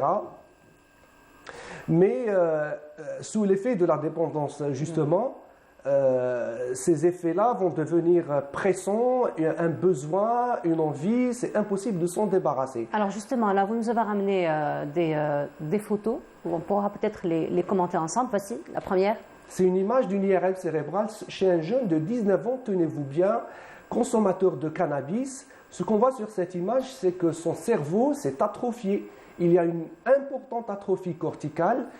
Cette atrophie, c'est l'équivalent en termes clairs d'un vieillissement du cerveau, un vieillissement précoce du cerveau de ce jeune homme qui est dû à une consommation très importante et assez précoce du cannabis et qui a engendré justement des troubles de la mémoire très importants et qui s'est mis sur la route de la désintoxication. Cette image, comme par hasard, j'en parlais tout à l'heure au docteur, c'est un jeune qui est venu pour un examen radiologique banal, une arthrographie, et qui a fait un pic hypertensif à 22 et avec perte de troubles de la connaissance. Sur cette image, on voit qu'il y a une énorme hémorragie cérébrale, un énorme hématome qui est dû au pic hypertensif. Quand on a cherché à comprendre, le jeune consomme de la prégabaline à très forte dose. La prégabaline qui est connue dans le milieu de la toxicomanie sous le nom de Sarokh. Je ne sais pas pourquoi, parce qu'apparemment ça donne beaucoup d'énergie. C'est un psychostimulant. C'est un jeune qui est parti directement en réanimation sa vie est en danger, son pronostic vital est directement engagé vu le volume des lésions hémorragiques de son cerveau. Une troisième aussi. Cette dernière image est en rapport, je parlais de ça justement, c'est une atteinte ce que vous voyez en flèche tout blanc, c'est des anomalies du signal et une atteinte certains centres nerveux, les noyaux gris centraux, qui sont dus à une consommation chronique de la cocaïne. Quand on voit ce genre d'image, nous sommes sûrs que le consommateur a passé beaucoup de temps, beaucoup d'années à consommer de la cocaïne. Et pour répondre à votre question a posteriori, ces substances qui ont un tropisme neurologique sont à l'origine de lésions cérébrales différentes, chacune à un niveau particulier. Cette personne, par exemple, outre l'atteinte des noyaux gris centraux qui sera à l'origine de troubles de l'équilibre, de troubles chroniques de l'équilibre qui peuvent être carrément irréversibles. Il y a une atteinte du cortex aussi cérébral, pareil, c'est un vieillissement du cerveau qui sera à l'origine de troubles de la mémoire, de troubles de la marche, etc. Donc c'est pour un petit peu élucider ces anomalies, ces lésions, ces dégâts qui sont causés par ces drogues sur le cerveau humain. Alors docteur Mejdal, est-ce que justement par rapport à toutes ces images que vous pouvez avoir donc, à travers toutes ces techniques d'imagerie cérébrale, est-ce qu'on voit par exemple une différence entre l'atteinte chez les femmes et chez les hommes? Alors visiblement, la question est bonne, visiblement il y a plus de sensibilité chez les femmes à développer certaines lésions par rapport aux hommes. On ne sait pas trop pourquoi, peut-être Dr Kihan nous en dira quelque chose, mais il y a des études qui ont été faites qui ont démontré une sorte de sensibilité, c'est-à-dire pour une même drogue, pour la même dose, une même drogue, la même durée de consommation, l'atteinte ou bien les dégâts qui sont causés chez la femme sont plus importantes que celles causées chez l'homme, mais ceci ne devrait pas détourner un petit peu notre attention. De toutes les façons, la toxicomanie est un phénomène très dangereux, que ce soit pour les femmes, pour les hommes, pour les jeunes, plus pour les jeunes encore plus pour les jeunes, parce qu'ils sont pleins de développement physique et psychomoteur, etc. Effectivement, tel que Dr Kihal l'a expliqué. Justement, Dr Kihal, le plus intéressant, c'est vraiment de prévenir, de ne pas arriver à ces situations, mais malheureusement, aujourd'hui, c'est un phénomène qui prend de l'ampleur, c'est un phénomène que nous vivons au quotidien. Donc on voit vraiment les dégâts que ça fait non seulement sur le plan santé, mais aussi sur le plan social. Et bien entendu, la prise en charge est là. Il faut dire que le personnel médical, j'ai envie de dire, le corps médical est bien formé, il est bien encadré pour prendre en charge donc toute personne qui est tombée, j'ai envie de dire, dans ce piège. Alors aujourd'hui, qu'en est-il de la prise en charge? Alors la prise en charge, il faut savoir qu'en Algérie, il y a différents centres d'addictologie. On appelle ça des centres intermédiaires de soins en addictologie. Il y en a, on va dire, 53 qui ont été construits dans le territoire national. Dans l'Algérois, il y a 2 centres. Il y a celui de Cheraga, celui de Fort-de-L'Eau, qui prennent en charge les patients addicts. Mais il faut savoir que la prise en charge est très personnalisée, parce qu'à chaque patient, sa problématique, c'est du cas par cas, c'est du cas par cas. Et justement, il faut sortir de. C'est vrai qu'on va parler des dangers de la drogue, mais c'est vrai que les substances ont un effet plaisant au départ, et c'est vrai qu'on passe par 3 phases, l'effet plaisant, après il y a une démotivation, et puis après il y a cette absence justement du fait des lésions cérébrales, de l'atrophie corticale, notre capacité de prendre une décision, notre capacité de dire non, parce que l'addict, il voit bien les dégâts que ça fait, mais à un moment donné, il n'est plus capable d'arrêter malgré le fait, et ça c'est la définition de l'addiction, c'est que je consomme, je vois que ça me fait du mal, mais je n'arrive pas à arrêter. Cette prise de décision, elle est en lien direct avec les lésions cérébrales qui nous permettent de prendre de bonnes décisions. Donc finalement, la prise de décision aussi, elle est personnelle. Donc si la personne a envie de se faire aider, ce n'est qu'à ce moment-là qu'elle réussira. Mais il va falloir qu'on change de vision sur l'addiction. Ce n'est pas une question de volonté, on va plus parler de motivation. Et c'est totalement différent. Parce que dire quelqu'un qui ne veut pas, c'est faux. C'est-à-dire tous les addicts voudraient arrêter. Par contre, il va falloir travailler leur degré de motivation. Et ça, c'est le travail qu'on fait avec les patients addicts. Quand on commence, on va sonder, on va voir ce que apporte la substance. Parce que la drogue est à un moment donné dans la vie de la personne une béquille sur laquelle il s'appuie. Et si vous enlevez la béquille, vous mettez rien à la place, c'est-à-dire à un moment donné, la personne va être perdue.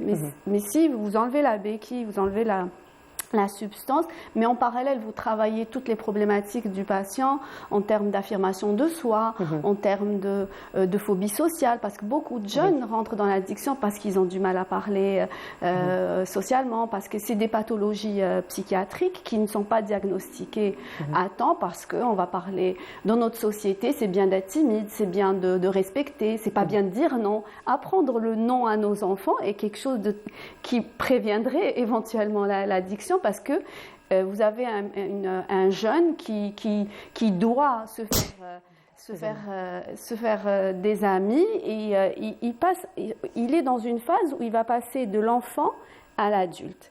Il doit se défaire de ses parents qui ne vont plus être ses images identificatoires, c'est-à-dire il ne veut plus s'identifier à ses parents parce qu'il va être différent, ce qui est normal, et il va aller s'identifier à d'autres personnes. Parfois c'est un professeur, parfois c'est un coach sportif, et c'est des amis, c'est ses pairs, en fait, c'est ses amis. Et quand on est dans un groupe et que tout le monde consomme et qu'on n'a pas appris à dire non, on va dire si tu consommes pas, tu n'appartiens plus à notre groupe. C'est très difficile parfois, c'est des patients qui commencent comme ça. C'est pas forcément qu'ils ont une problématique, mais c'est juste qu'ils ont envie ou qu'ils ont besoin d'appartenir à un groupe. Et ça aussi, on travaille aussi ça, l'affirmation de soi. C'est des petites choses qui paraissent insignifiantes. L'enfant aussi a besoin d'écoute, beaucoup d'écoute, parce que ces enfants sont en plein développement, en plein remise en question, en pleine angoisse, et il va falloir un peu colmater si on ne veut pas que les toxiques viennent faire ce travail pour le jeune addict qui va débuter sa consommation. Voilà, mais sinon, docteur, là, on comprend que réellement la prise en charge, c'est du cas par cas. Mais il y a aussi des cas qui nécessitent une hospitalisation. Donc, quels sont les cas qui nécessitent une hospitalisation? Alors, le travail avec les addicts, c'est de les amener vers ce qu'on appelle le sevrage ou la prise de décision d'arrêter. Ça ne vient pas tout de suite, ça il faut le dire, parce que beaucoup de parents, quand ils viennent consulter, ils s'attendent à ce que leur fils s'arrête de consommer la première consultation. Un résultat miraculeux. C'est pas ça du tout, parce que c'est une maladie chronique. Il faut le dire, quand on parle de maladie, attention, parce qu'il y a l'usage, j'ai envie de dire, récréatif simple, et cet usage-là risque de devenir une dépendance. Donc la prise en charge d'un usage récréatif et d'une dépendance n'est pas la même. Quand vous parlez d'hospitalisation, on est dans le cas de la dépendance, c'est-à-dire que c'est une personne qui est dépendante, qui vient consulter, chez qui vous avez travaillé la motivation, c'est-à-dire qu'elle est sûre de vouloir arrêter, qu'elle a tout mis en place pour pouvoir arrêter. Après, il y a deux façons de faire. Soit on arrête en ambulatoire, par des diminutions progressives, ça dépend aussi de la substance en fait. Soit il est nécessaire quand il y a des comorbidités somatiques, quand il fait des pics hypertensifs, quand il y a de l'épilepsie, parce que ces substances sont pourvoyeurs de ces maladies-là. Là, on peut proposer un sevrage hospitalier. Mais, c'est-à-dire, j'insiste sur ça, l'hospitalisation seule ne réglera pas le problème. Parce que beaucoup de parents, et dans la société, on pense qu'en prenant l'enfant, le mettant à l'hôpital, ça ne réglera pas, parce que le processus dans sa tête n'est pas arrivé au stade où il doit arrêter. Lui, il est encore, je consomme et j'en ai rien à faire et moi, ça me plaît.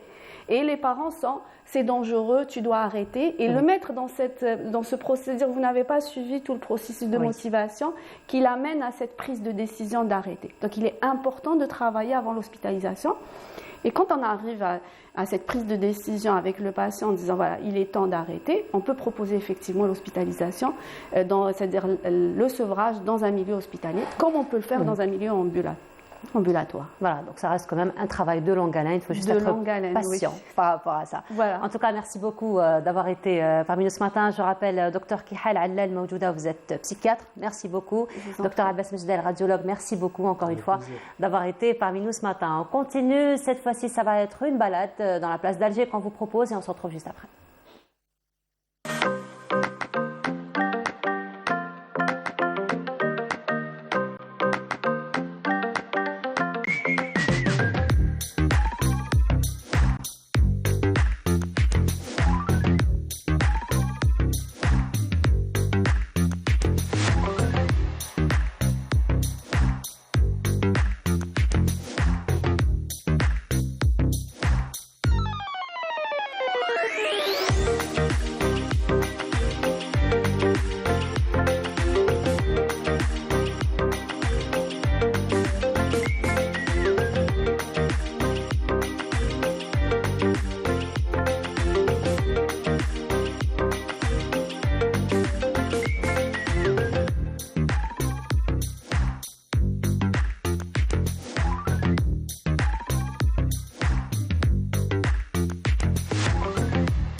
Et de retour sur le plateau, c'était une balade dans la place d'Alger aujourd'hui. Et maintenant, nous allons nous intéresser au sport. Nous allons nous intéresser plus à la sagesse, à l'éducation de l'âme, mais aussi du corps, aux arts martiaux, au karaté particulièrement, parce que nous avons l'honneur d'avoir le plus haut gradé en karaté. C'est ce qu'on dit, le plus haut gradé. Voilà. Bonjour, marhaba bik, maître Adjel Abdelkader.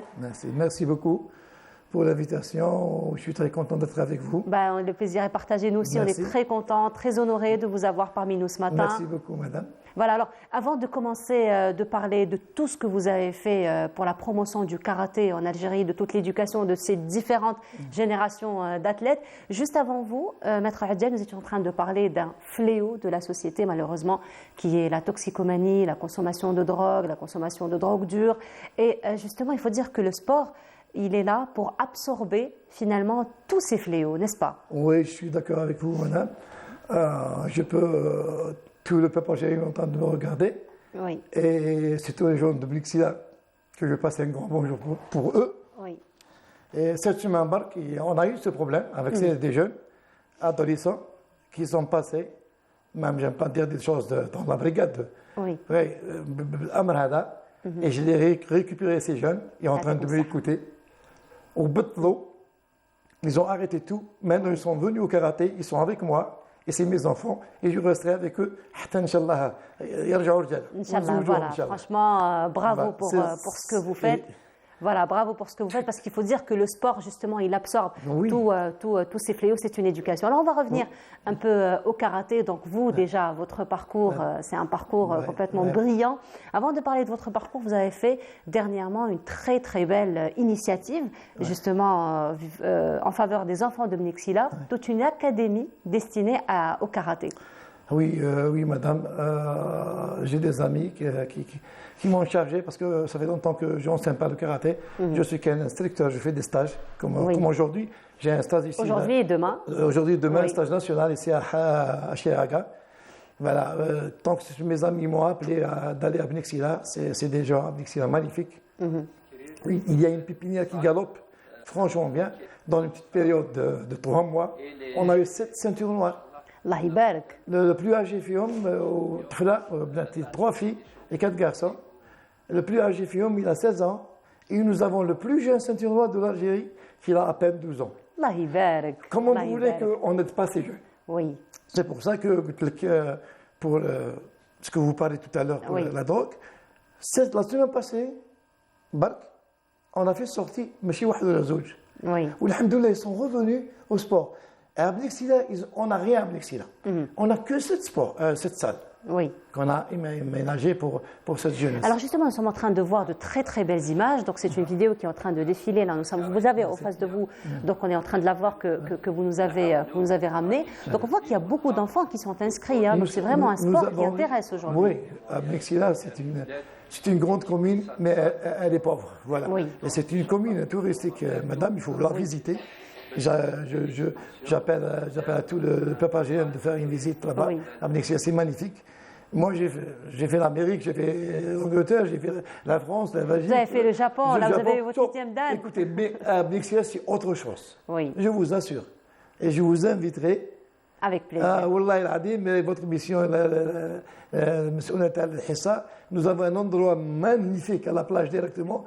يعني حاجه روعه voilà مسؤولة تاع السهرة هي اونغيجي امل راكي تسمعي امل غير انجستري وروحي vous allez pas regretter quelque chose de magnifique pour toute la région de Béjaïa. Alors justement, Maître Adjel, aujourd'hui, l'académie, elle est quand même très importante et très intéressante parce que c'est une bouffée d'oxygène, j'ai envie de dire, que vous êtes en train de donner aux enfants de Bnexila, à la région, et puis même les autres régions qui peuvent se déplacer, qui peuvent venir vous voir. Voilà, alors quel est un petit peu votre programme, quelle est votre démarche justement pour l'entraînement, pour l'apprentissage, pour l'encadrement? Madame, personnellement, quand je suis venu là-bas, j'avais un projet sportif pour aider cette commune.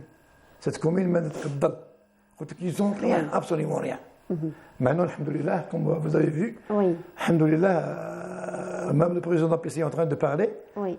On a fait quelque chose, et ça a grandi. Nous sommes une famille, femmes et garçons et filles, tout le monde.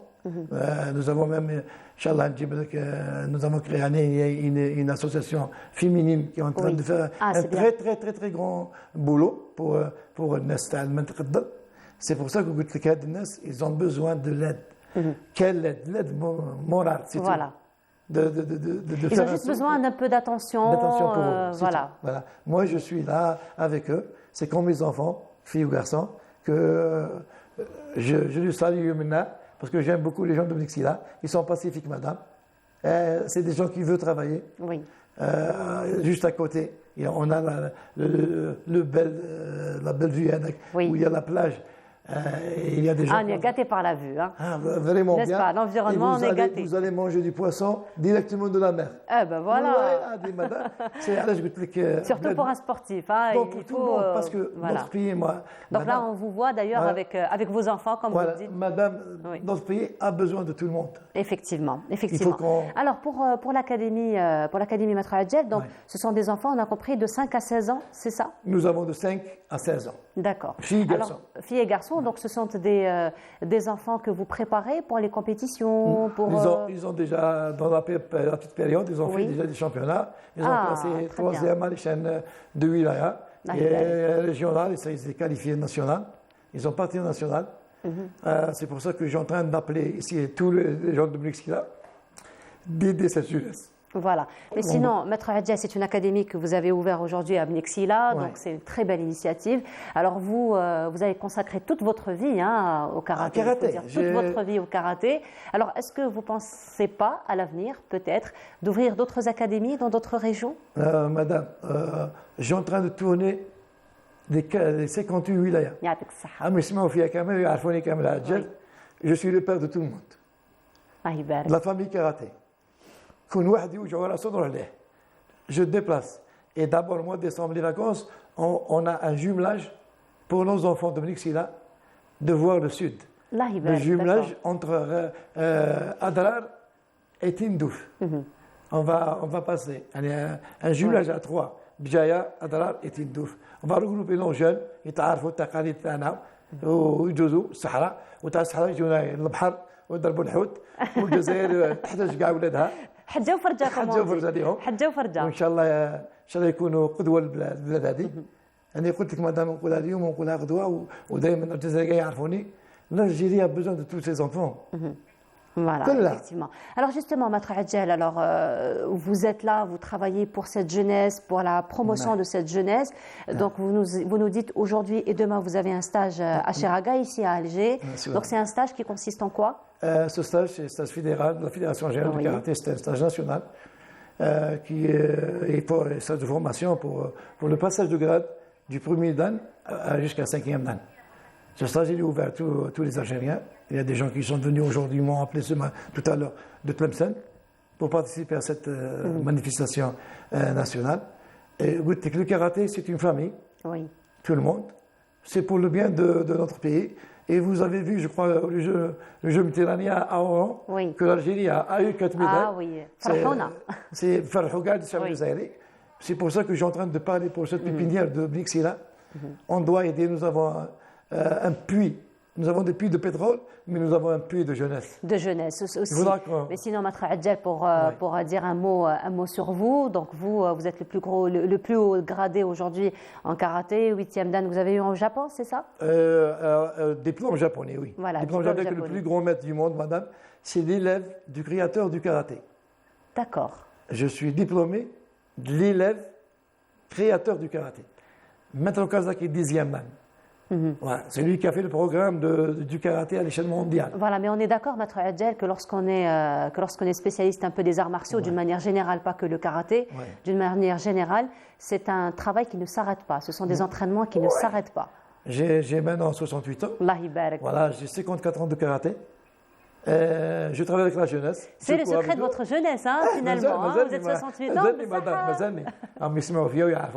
Effectivement. Et si vous voulez Si vous avez le temps, bien sûr, faites un saut à Chelaga, vous allez voir avec cette jeunesse, parce que ils ont besoin de nous. ما يقدروش يتعلموا برا. Effectivement. يتعلموا من عندنا. وحنا واش عندي نقول منكم من الحصه تاعكم الجميله والله العظيم غير قلبي غير ارتاح. الحمد لله مرحبا بك à tout moment. En tout cas, c'est un honneur de vous avoir. J'ai des larmes aux yeux parce que je suis en train de parler de bon cœur. Cette jeunesse de Beni Ksila, que je ne suis pas de Beni Ksila, je suis un enfant de Sidi Yahya. Oui. Voilà, de Hidra, je suis né à Sidi Yahya. Mais cette commune a besoin de nous. On ne doit pas tourner la tête. On doit faire face à ces jeunes, filles et garçons, et de les aider. Voilà. Même si vous avez entendu notre président d'APC, il est venu vraiment, que je le remercie. قال لي والله يا شيخ غير راني معك نديروا المجهود تاعنا لولادنا. حنا تاني رانا معاك en tout cas. On vous souhaite beaucoup de succès. Donc rendez-vous pris déjà pour le stage aujourd'hui et demain, Inch'Allah. Et on va vous suivre parce que l'académie est au niveau de Beni Ksila. Inch'Allah, d'autres académies dans d'autres régions.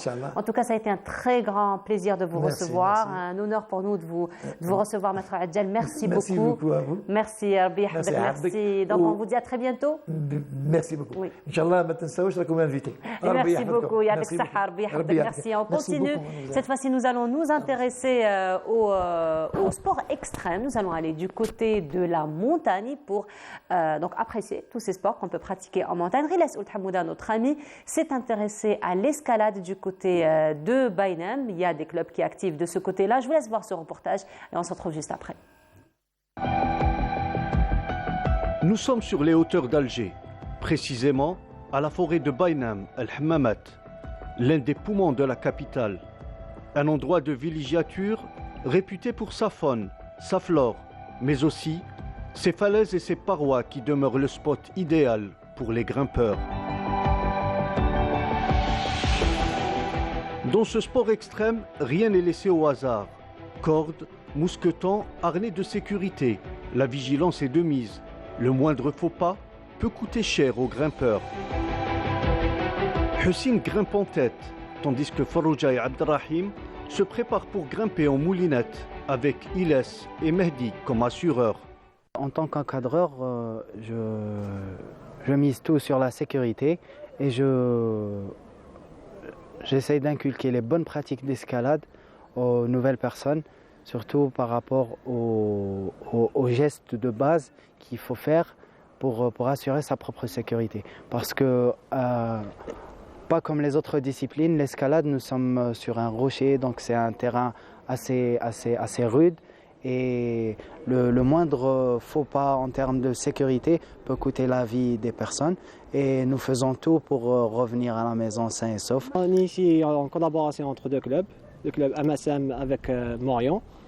Ce sport a l'avantage de nous réunir. Il y a une grande entraide entre les différents clubs dans le territoire national. On est là, on est en cohésion entre les clubs, qu'on soit réunis par cette passion qui est très peu répandue dans ce pays, mais qui est très dommage d'ailleurs. Mais ce qui est bien, c'est qu'on est là, même entre les clubs, on est entre amis. Donc on se partage les spots, on se partage tout ce qui est connaissance, tout ce qui est matériel. Donc c'est vraiment comme une petite famille. On dit souvent, si tu veux atteindre le sommet, n'observe pas la montagne, escalade-la. Avec l'altitude vient le plaisir du vide, cette sensation enivrante de le vaincre et de le maîtriser. Ça fait 22 ans que je pratique cette discipline. Je l'ai découvert en étant étudiant. Il y a un club qui est le club Morion dont je suis toujours adhérent. Alors c'est une sensation unique parce que en fait, c'est une discipline où le seul adversaire, c'est la montagne. Donc on est là, on défie la montagne, on défie la difficulté de l'ascension de cette montagne. Donc ça m'a permis de connaître des personnes formidables dans ma vie. Donc c'est devenu des amis, c'est plus des adhérents, c'est des amis. Avec la réouverture des salles de sport, Mehdi Baïssa et ses amis comptent profiter avant l'arrivée de l'été pour initier dans leurs clubs respectifs un maximum de personnes et les convaincre qu'on peut grimper sereinement la tête dans les nuages. Et de retour sur le plateau, c'est donc un reportage de notre ami Rilas Ould Hamouda qui s'est intéressé à l'escalade du côté de Baïnem. Et on va rester avec les sports extrêmes et on va rester en montagne puisque nous avons deux passionnés de montagne. L'un qui défie la montagne, l'autre, il lui parle plutôt à la montagne. Nous avons un qui défie la montagne, l'autre qui lui parle à la montagne, qui discute. Et qui défie aussi. On va dire ça. Aussi. Qui défie aussi. Aussi, donc on est tout le temps dans le défi. Dans le défi, des fois, parce que la montagne, il faut savoir la respecter, parce que sinon, elle vous fait payer un petit peu votre audace. Et bien voilà, vous l'auriez compris, les passionnés sont parmi nous ce matin, à savoir Nassim Hchachi. Bonjour, bienvenue à vous. Merci. Donc vous êtes randonneur. Trekker, beaucoup plus. D'accord. Parce que la différence, c'est que le randonneur, il fait des sentiers relativement faciles. D'accord. Le trekker, il va dans des sentiers plus difficiles, qui se rapprochent de l'alpinisme. On n'est pas encore arrivé au niveau de l'alpinisme, mais on s'y rapproche. Alors, il défie la montagne tout en la respectant. Exactement. Voilà, j'ai appris la leçon. J'apprends vite, finalement. Et également, parmi nous, Yassine Ould-Darwish. Bonjour, bienvenue à vous. Merci. Alors, vous êtes slackliner. C'est ça. Voilà, j'ai bien prononcé? Oui. Slackliner. Alors, le slackline, c'est quoi? C'est de l'équilibrisme sur des sangles molles. Slackline, littéralement, c'est une ligne molle. D'accord. Et l'idée, c'est de tenir en équilibre sur des lignes. C'est un travail de gainage, de maîtrise de soi, et c'est aussi un dépassement de soi, et voilà, un défi de proprioception. Donc, lorsque vous parlez de défi de soi, on parle finalement d'une éducation de soi d'une manière générale, c'est un travail qui se fait avant donc, d'aller sur la slackline? Oui, c'est avant tout une passion. C'est une pratique qui peut se pratiquer entre amis, dans un parc, entre deux arbres. Et puis, il y a la pratique poussée qui se fait en montagne, en hauteur, bien sûr en sécurité. Oui. Voilà. Et qui est beaucoup plus mentale, beaucoup plus voilà, dans le défi. Dans le défi. Mais sinon, c'est une discipline qui n'est pas très connue, qui n'est pas très répandue, j'ai envie de dire, en Algérie. Non, en effet, oui.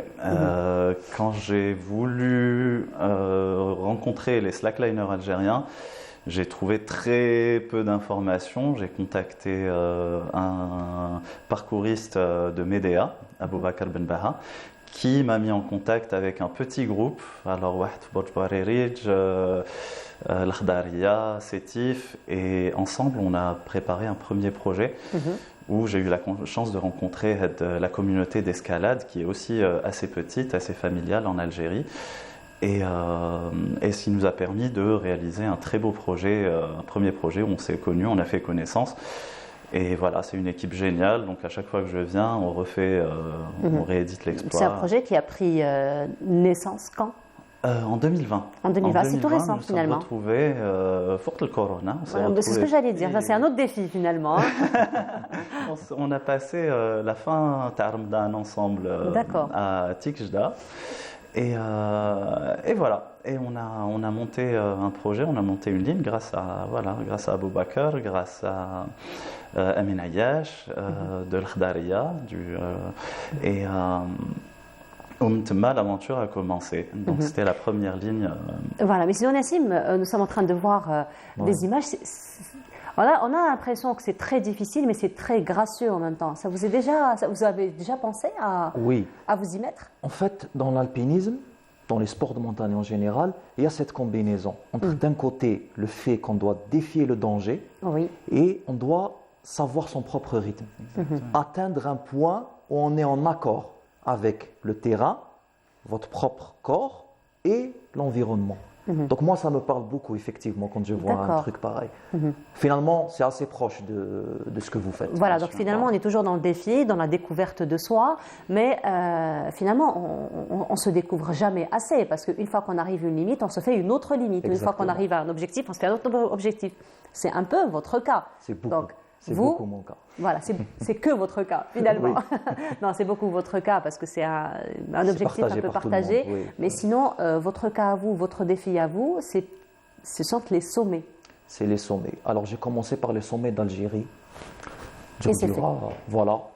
En 2021, j'ai terminé mon challenge. Donc j'ai Vous avez commencé J'ai commencé en 2015. Mon premier sommet, c'était le Wencharis. D'où vous est venu ce déclic? Alors, moi, c'était un petit peu une histoire personnelle. J'avais une blessure au sport. Ah. Beaucoup de médecins m'avaient dit, pour vous, le sport, c'est fini et tout et tout. Donc, j'ai passé quand même des moments difficiles. À mon âge, j'étais quand même assez jeune. Je le suis encore, alhamdoulilah. Me dire ça, ça m'a vraiment marqué. Donc, c'était un moyen pour moi de me prouver que j'étais encore capable de faire des choses. Et donc, j'ai commencé comme ça, à me lancer toujours plus de défis. Et comme vous l'avez dit, chaque défi nous rend encore plus gourmands, en fait. Et on ne sait pas où ça va nous mener, mais on est toujours d'attaque. Ça va vous mener, Inch'Allah, au plus haut sommet du monde. Je l'espère. N'est-ce pas? Inch'Allah. Alors, votre parcours un petit peu avec les sommets? Alors, comme je vous l'ai dit, j'ai commencé par le Wencharis. C'était mon premier sommet en 2015. C'était avec des groupes d'amis, une activité en week-end. Après, petit à petit, j'ai gagné en altitude. L'Al-Khadija, le Mont Chélia et tous les principaux sommets. En 2021, j'ai atteint le Mont Tahat, à peu près 3000 mètres d'altitude. C'était une montagne qui n'était pas vraiment connue par les gens, en fait, sauf la communauté un peu des randonneurs. Les propres habitants de la région rechignaient un peu à y monter. Donc, il a fallu un petit peu voir avec des gens vraiment spécialistes. Donc, j'ai pu faire le défi. C'était une montagne quand même qui était assez difficile, vu les conditions météo, vu un petit peu la nature du terrain et tout. C'était assez difficile, mais on y est arrivé. Et c'était pour moi très important parce que c'était un mois après la mort de ma grand-mère. Et je devais aller avant. Et elle m'a toujours donné sa bénédiction, Allah yarhamha. Et pour moi, c'était très important. Donc c'était aussi symbolique pour moi-même. Voilà. Donc une fois que j'ai fait le tour de l'Algérie, je me suis dit pourquoi pas plus haut. J'ai voulu atteindre le sommet de notre continent, de l'Afrique. Je me suis mis un peu à rechercher des agences, des gens et tout. En Algérie, il y en a à peine une dizaine qui ont déjà fait le Kilimandjaro. C'était donc très difficile. J'ai eu des amis d'autres pays qui m'ont mis en contact avec des guides locaux et non pas des agences. Lors de cette aventure, j'ai pu ressentir vraiment la profondeur de la culture africaine. J'ai été pendant 6 jours dans la montagne, parce que c'est une montagne qu'on monte en 6 jours, à travers plusieurs routes de randonnée. Vous passez par plusieurs étages, la forêt équatoriale, la haute altitude, la très haute altitude, les glaciers, la neige et tout. Et puis vous arrivez au sommet et vous vous dites, je suis sur le toit de l'Afrique, de tout un continent, d'une 50aine de pays. Ça, c'est un sentiment qu'on ne peut pas décrire finalement. C'est un sentiment que je n'arrive pas à décrire. Dans toutes les langues, en arabe, en français, en anglais, je n'arrive pas à décrire cette joie, cette jouissance qu'on a à atteindre un sommet pareil. Après, toujours, je me suis dit, bon, là, je dois quand même tenter quelque chose de plus. Et j'ai eu mon premier écueil, c'est que la plupart des sommets dans le monde sont extrêmement chers. Ça peut aller dans les 2000, 3000 dollars. Pour l'Everest, c'est presque 50 000 dollars. Donc vous imaginez un petit peu le prix que ça peut faire, oui. Donc j'ai pu, à travers des connaissances, toujours avoir une place pour aller au Mont Mera, au cœur de l'Himalaya, en face de l'Everest, le rêve de tout randonneur, le rêve de tout alpiniste. Et je l'ai fait donc le mois dernier, début octobre, alhamdoulilah. J'ai planté le drapeau algérien et je suis le premier Algérien à l'avoir fait depuis Nader Dendoun en 2008, qui a planté le drapeau sur l'Everest. Donc finalement, vous consacrez toute votre vie pour votre passion, on a l'impression. Non, justement. Parce qu'à la base, moi, j'occupe une fonction cadre RH en ressources humaines. Et j'ai par ailleurs un doctorat en management. Donc voilà, je suis quelqu'un qui aime la recherche, qui aime un petit peu s'améliorer dans tout. C'est une passion du week-end, beaucoup plus. Ou de 6 jours. Voilà. Là, ça va être un congé finalement. Oui, un grand congé. Voilà, alors Yassine, on voit quand même que les défis se suivent. C'est un peu aussi votre cas, peut-être vu d'un autre angle, mais aussi de votre cas. Donc on a vu tout à l'heure, à travers les photos qui défilaient de votre activité, ça commence déjà très jeune. Donc ce n'est pas que l'activité physique qui est inculquée, mais c'est toute finalement cette culture du défi qui va probablement se répercuter sur le mode de vie par la suite. C'est ça, oui. C'est de la passion. C'est de la passion de la montagne qu'on vit à fond.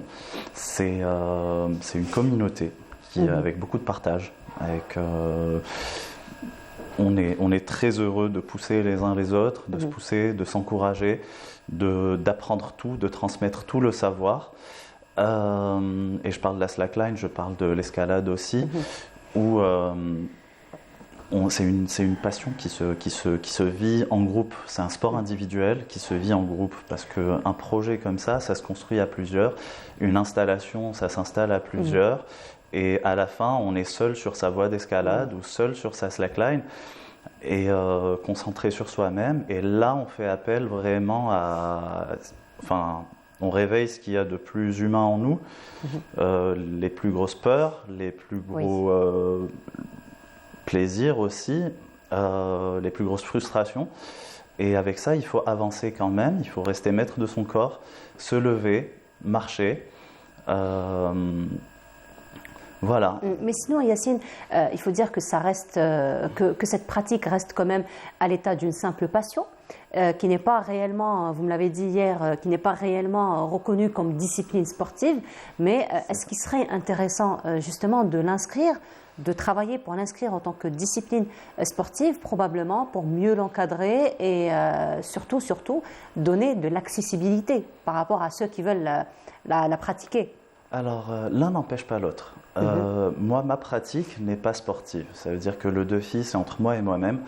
Le plaisir que j'ai là-haut sur les lignes, c'est vraiment quelque chose de personnel. C'est une expérience profonde. Mais je ne vais pas faire de compétition. C'est là où je ne considère pas ça comme un sport. Mais j'ai des amis qui organisent des compétitions de vitesse, des compétitions de figure sur les lignes Hado, et là ça devient un sport. De figure, c'est-à-dire l'acrobatie. Oui, rebondir et en haut du rebond faire des acrobaties. C'est tout nouveau. C'est tout nouveau. Voilà. Tout nouveau, mais beaucoup de travail surtout. Beaucoup de travail, beaucoup d'entraînement. Déjà rien qu'à travailler, à tenir son équilibre, on a l'impression que ça prend quand même beaucoup de temps, beaucoup d'entraînement. Exactement. Mais quand on a la passion, on pratique ça. Nous, on a tous commencé au parc, entre deux arbres. Moi, j'avais un très mauvais équilibre. Et juste avec le plaisir qu'on éprouve, le temps qu'on passe à l'extérieur, on progresse forcément avec le temps qu'on passe sur... Voilà, vous nous avez ramené une vidéo, on va la découvrir ensemble. Alors, on va voir une vidéo donc, de la slackline, on se retrouve juste après. هاي شبيكة هاي وكما تنعقدش مش شبيكة على بالك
Très bien. Waouh, c'est très beau à voir, hein, c'est très gracieux. Alors, ma question pour les deux, hein, donc pour les deux disciplines, j'ai envie de dire, est-ce qu'il faut des conditions physiques particulières ou on n'a pas vraiment besoin d'être un grand sportif? Il faut un minimum de conditions, il faut un minimum de préparation, il faut un minimum d'agilité, il faut un minimum de concentration. Mais moi, je pense que, comme le trekking et la randonnée, on peut le faire à tous âges. On peut le faire dans toutes conditions. Et ça peut même aider certains à guérir de certaines maladies, comme l'hypertension, comme les problèmes articulaires et tout. Donc, à mon avis, un minimum est nécessaire, mais il ne faut pas se dire que c'est juste réservé à une certaine catégorie. Voilà. Donc, on peut à tout moment juste, prendre contact et se lancer dans l'aventure. C'est accessible à tous, oui. Garçons et filles, grands et petits. Et on est à peu près égaux, hein, finalement. Il y a des gens qui viennent de disciplines sportives qui ont des avantages. Mais tout le monde peut progresser, commencer à son niveau et progresser de là. Et arriver à des niveaux qu'il n'aurait pas pensé possible. Des projets dans ce sens, encore une fois, ici en Algérie? Inch'Allah, on a le projet. Parce que vous n'êtes pas établi en Algérie, hein, donc vous venez de France pour partager votre passion, pour la rendre encore plus accessible. C'est ça. Donc mon objectif, c'est de transmettre la passion. Il y a un grand engouement la jeunesse, ça donne vraiment du rêve de soutenir tous les acteurs des sports de montagne. Parce que bon, on est dans un pays où c'est pas très facile d'organiser ce genre de choses. L'organisation est peut-être un peu difficile, mais l'environnement s'y apprête par contre. L'environnement s'y apprête, on a un très beau pays et on a une étape où on a envie de se réapproprier les espaces extérieurs, les montagnes. De vivre les montagnes, chose qui nous a été interdit dans le passé. Et donc, il y a vraiment une équipe qui donne beaucoup d'énergie à ces disciplines. Et voilà, c'est venir les soutenir, transmettre ma passion, vendre du rêve aux jeunes, transmettre aussi tout ce qui est sécurité, parce que c'est une pratique, Anaya, notre pratique, elle est sûre. Elle est, quand on a les bonnes connaissances, quand on fait les bonnes installations, on est en toute sécurité. C'est peut-être l'un des sports de montagne les plus sûrs. Oui. Peut-être plus sûr que la randonnée ou le trekking, où on est à la merci des éléments. Et par contre, il faut être très sérieux, très concentré. Voilà. Probablement un projet ensemble prochainement. Pourquoi pas. Alors, vous nous avez ramené un beau livre. Oui. Pour présenter un beau livre aujourd'hui. Tout nouveau topo d'escalade, de randonnée et de canyoning du parc du Djurdjura. Oui. Voilà. C'est un travail de recherche extraordinaire réalisé par Nicolas Renard, un passionné de nos montagnes algériennes. Et voilà, pour tous les passionnés de montagne, c'est vraiment un bouquin historique. Un travail de recherche extraordinaire et ça contient énormément d'informations. Donc n'hésitez pas à le trouver et à le commander. Nassim, prochain sommet? Justement, je profite. Inch'Allah, pourquoi pas. Mais avant ça, je profite pour lancer vraiment l'appel du cœur. Vous savez, on est un pays dont l'histoire s'est faite dans les montagnes. Et malheureusement, par rapport à d'autres pays qui n'ont aucune histoire avec les montagnes, qui sont des pays plats, on a très peu de personnes qui sont allées jusqu'à l'Himalaya. Moi, j'aimerais bien que les entreprises algériennes, les multinationales, tout type d'entreprises sponsorisent les jeunes et les clubs de randonnée. Parce que faire ces sommets-là sans sponsoring, c'est impossible, surtout en Algérie. Et je trouve dommage que dans les pays voisins, peut-être, ces mêmes entreprises le font. Mais en Algérie, moi personnellement, après mon récent succès, je suis parti voir certaines entreprises, on m'a dit « Ah, en Algérie, on ne fait pas le sponsoring. » Pourquoi ? On est un pays de 45 millions d'habitants, on est un pays qui dispose d'un vivier énorme, on est un pays où le trekking et la randonnée sont en plein boom. Pourquoi on ne pourrait pas envoyer 5, 6, 7, peut-être 10 alpinistes sur Everest ? Donc j'aimerais lancer vraiment cet appel pour les entreprises, sponsoriser les jeunes, sponsoriser les clubs, vous avez tout à gagner. Parce que, in fine, quand l'Algérie, Inch'Allah, va planter son drapeau sur les plus hautes cimes du monde, c'est un moyen aussi de rayonnement national. Et c'est un moyen de faire le lien avec notre histoire, parfois douloureuse, parfois joyeuse. Et c'est cette dualité-là qu'on doit comprendre, qu'on doit saisir. Effectivement, en tout cas, un très beau message que vous faites passer ce matin. En tout cas, merci beaucoup à vous, Nassim Hchaichi, et bravo pour ce que vous faites. Merci. À d'autres sommets, Inch'Allah. Je l'espère, j'ai d'autres projets, j'espère les réaliser, Inch'Allah. Inch'Allah. Merci beaucoup à vous aussi, Yassine Woldarouis, pour tout le travail que vous faites aussi pour la promotion des montagnes et déjà pour la promotion de ce genre de passion et de sport. En tout cas, on vous souhaite un très très beau succès à tous les deux. Merci beaucoup encore une fois d'avoir été parmi nous ce matin.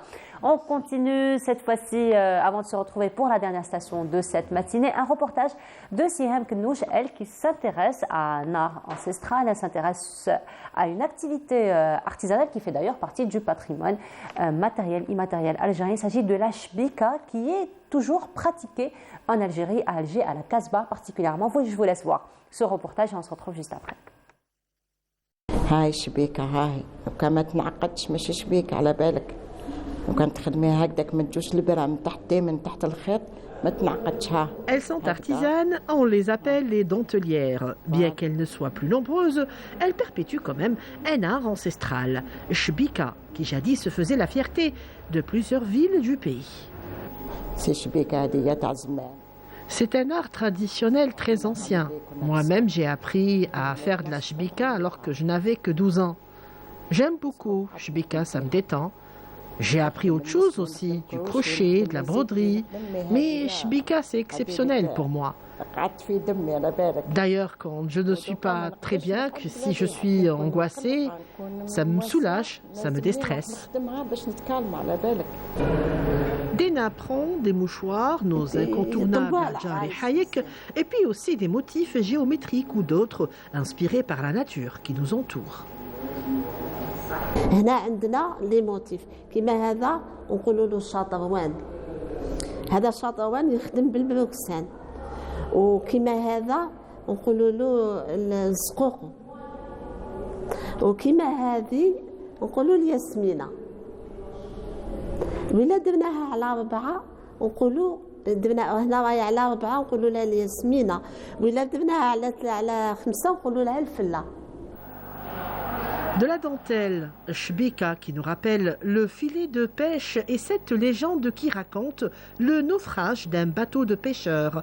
Leurs épouses ont à leur tour essayé de reproduire des pièces qui ressemblaient à un filet de pêche.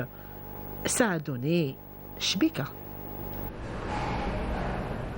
Et voilà, c'était donc Shbika et c'est Sihem Knouch qui s'est intéressé donc à la Shbika à travers ce reportage. Ce soir, un très très bel événement se tiendra au niveau du TNA à partir de 18h qui s'intitule Si la Kasbah m'était comptée. Et la Kasbah sera comptée ce soir dans un très très beau spectacle qui sera animé donc par M. Abdelkader Chahou. Bonjour.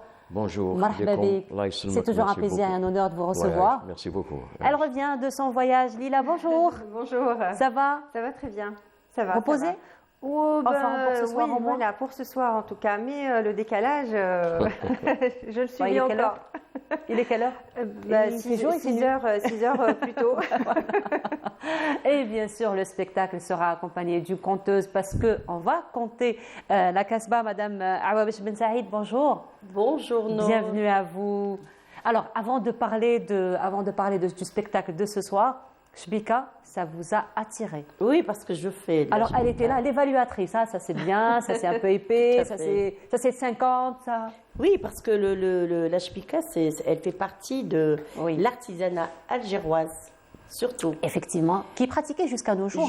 Jusqu'à nos jours, pratiquée à Qléa, à Blida, à Meliana et à Cherchel. Et le beau travail se fait avec un beau DMC fin. Le travail est fin. Mais quand on fait de la shbika avec un fil gros, c'est pas du tout joli. Il y a des personnes qui font ce travail ancestral sur le mkhidda, le petit coussinet, ou Kaïl directement. Moi, je travaille directement sur le papier. Vous le faites toujours? Je le fais. Ce soir. J'ai fait mon petit mouchoir. D'accord, le petit mouchoir. Voilà. Et justement. De galanterie, hein. Oui. De grâce aussi. Exactement. De grâce aussi, n'est-ce pas? D'ailleurs, les mariées algéroises, on ne peut pas les imaginer sans le petit mouchoir. Ce petit mouchoir dans sa pochette. C'est une obligation. Voilà. Obligation. Alors justement, ce soir, vous allez emporter dans un très très beau spectacle qui sera donc organisé au TNA. Et si la Kasbah m'était comptée, donc un très très beau spectacle ce soir, vous nous promettez un beau conte? Oui, alors d'abord juste pour présenter le spectacle, je voudrais dire que ce spectacle appartient vraiment au théâtre puisqu'il est né au Théâtre National Mahiddine Bachtarzi et on remercie d'ailleurs le directeur, M. Yahyaoui, de nous avoir donné cette occasion de pouvoir créer un tel spectacle. C'était un spectacle qui a été créé lors des journées théâtrales de la Kasbah au mois de mars. Et on m'avait sollicité pour justement faire ce spectacle et je ne me trouvais pas légitime en fait de parler de la Kasbah n'étant pas de la Kasbah au départ. Je dis au départ, tant mieux, d'accord.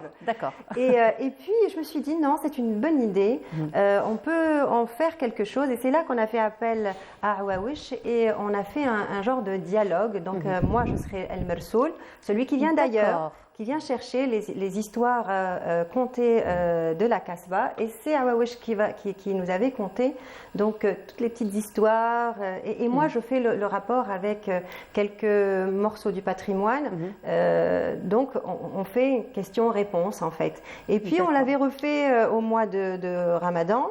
Et ce spectacle a eu un écho assez important. Et puis, quand on est arrivé à la 3e fois, on s'est dit que, étant donné que la dernière partie du spectacle, nous allons parler de la Kasbah encore en profondeur, et on chante Al-Kasbah wa Nawlidha. Évidemment, on ne peut pas chanter. On ne peut pas l'imaginer. On ne peut pas en tout cas l'imaginer sans votre voix. Et c'est comme ça que nous avons donc intégré Chir Chao à notre spectacle.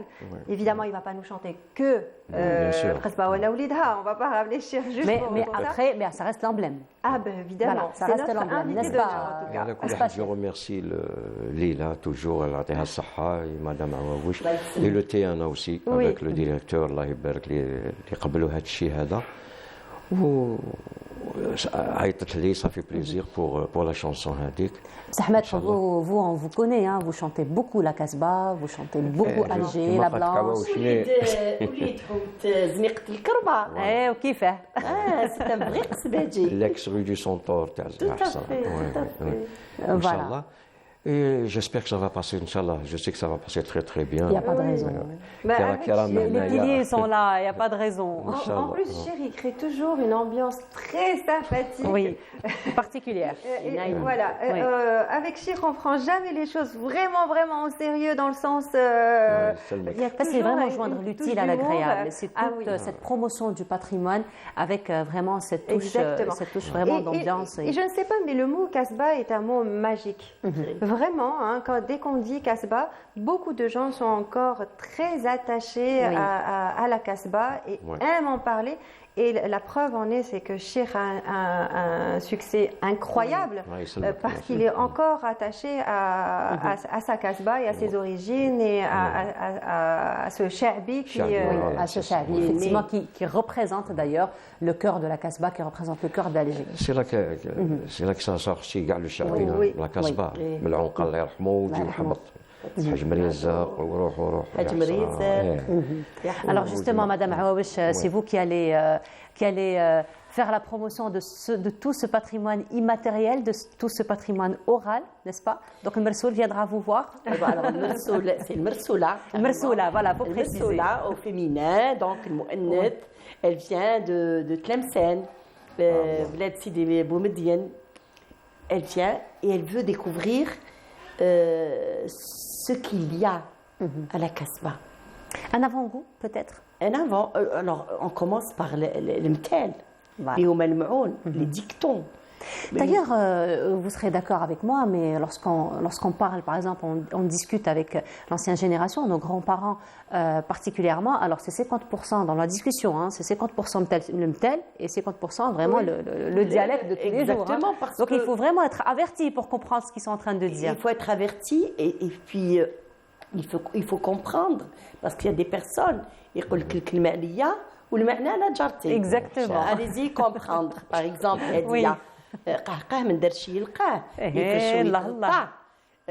c'est-à-dire, faites attention. Mais Madame Awawish, le Mersoula, lorsqu'elle vient vous voir, elle comprend tout ce que vous dites? Elle comprend très bien. Pourquoi?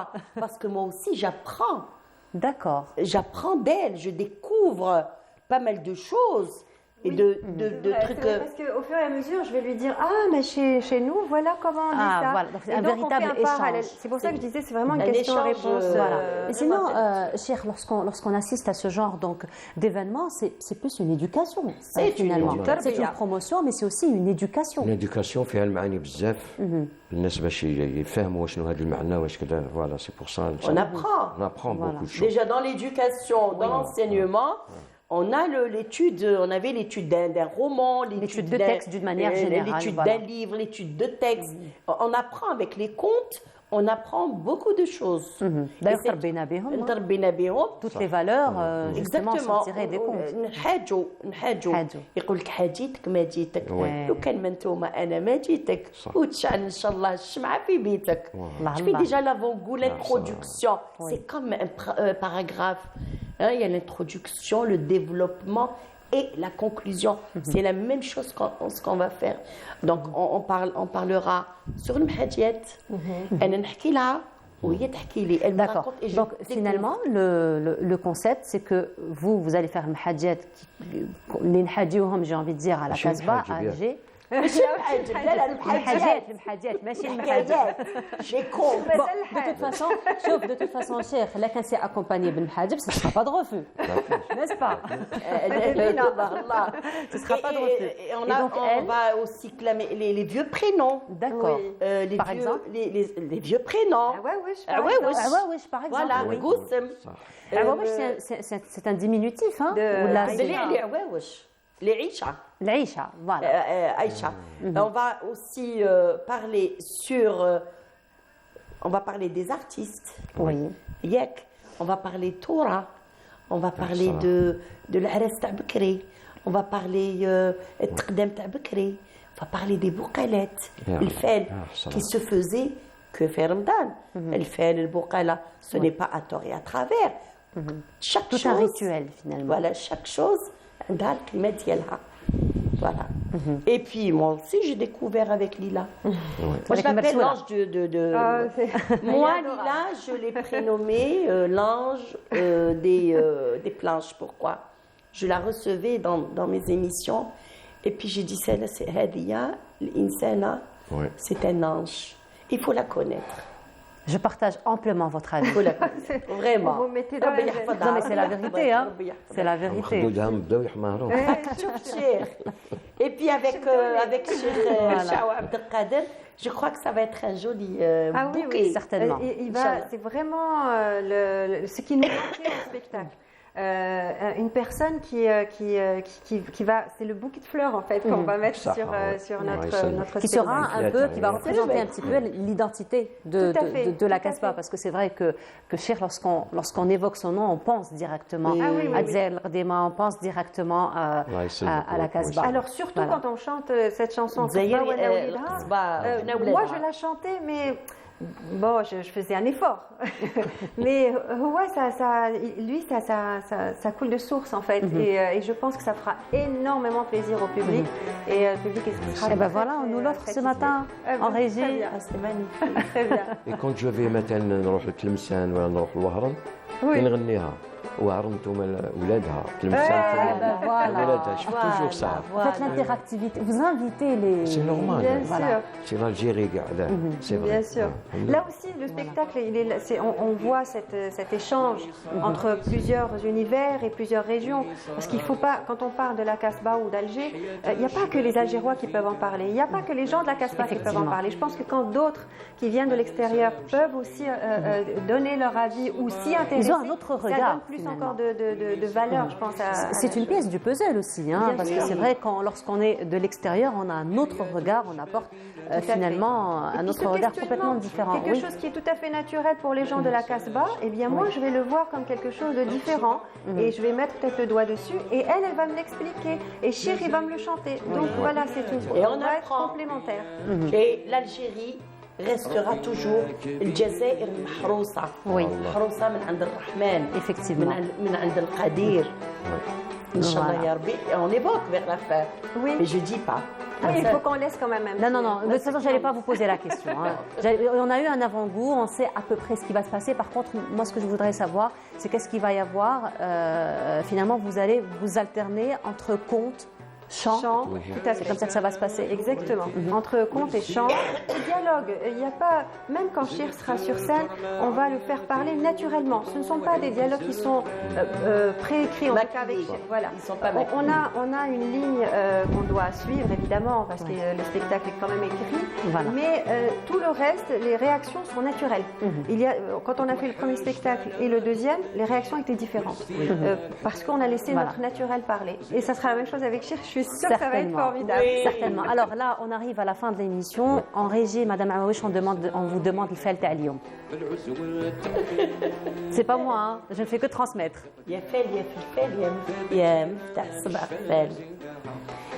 حبيتك ونحبك ومازال نحبك حبيتك ونحبك والمحبة حنانة حبيتك ونحبك ومازال نزيد نحبك حبيتك ونحبك ما رانيش ندمانة حبيتك ونحبك يا الجزائر الشنانة في شنانة وما رانيش ندمانة حبيتك ومازال نحبك واو واو واو راهي زغرتو en régie super super je suis désolée ما نعرفش autrement je l'aurais fait je peux pas je remercie docteur Messos de m'avoir boosté hier en tout cas c'est un plaisir l'orchestre oui la direction de Leïla El Kébir alors Leïla El Kébir je te salue chapeau bas mon capitaine en tout cas c'est un plaisir un grand honneur de vous avoir reçu ce matin. C'est toujours un plaisir d'échanger avec vous. On vous souhaite un très beau succès comme à chaque fois. Donc pour ce soir, rendez-vous pris au niveau donc du Théâtre National Algérien Mahidine Bachtarzi à partir de 18h.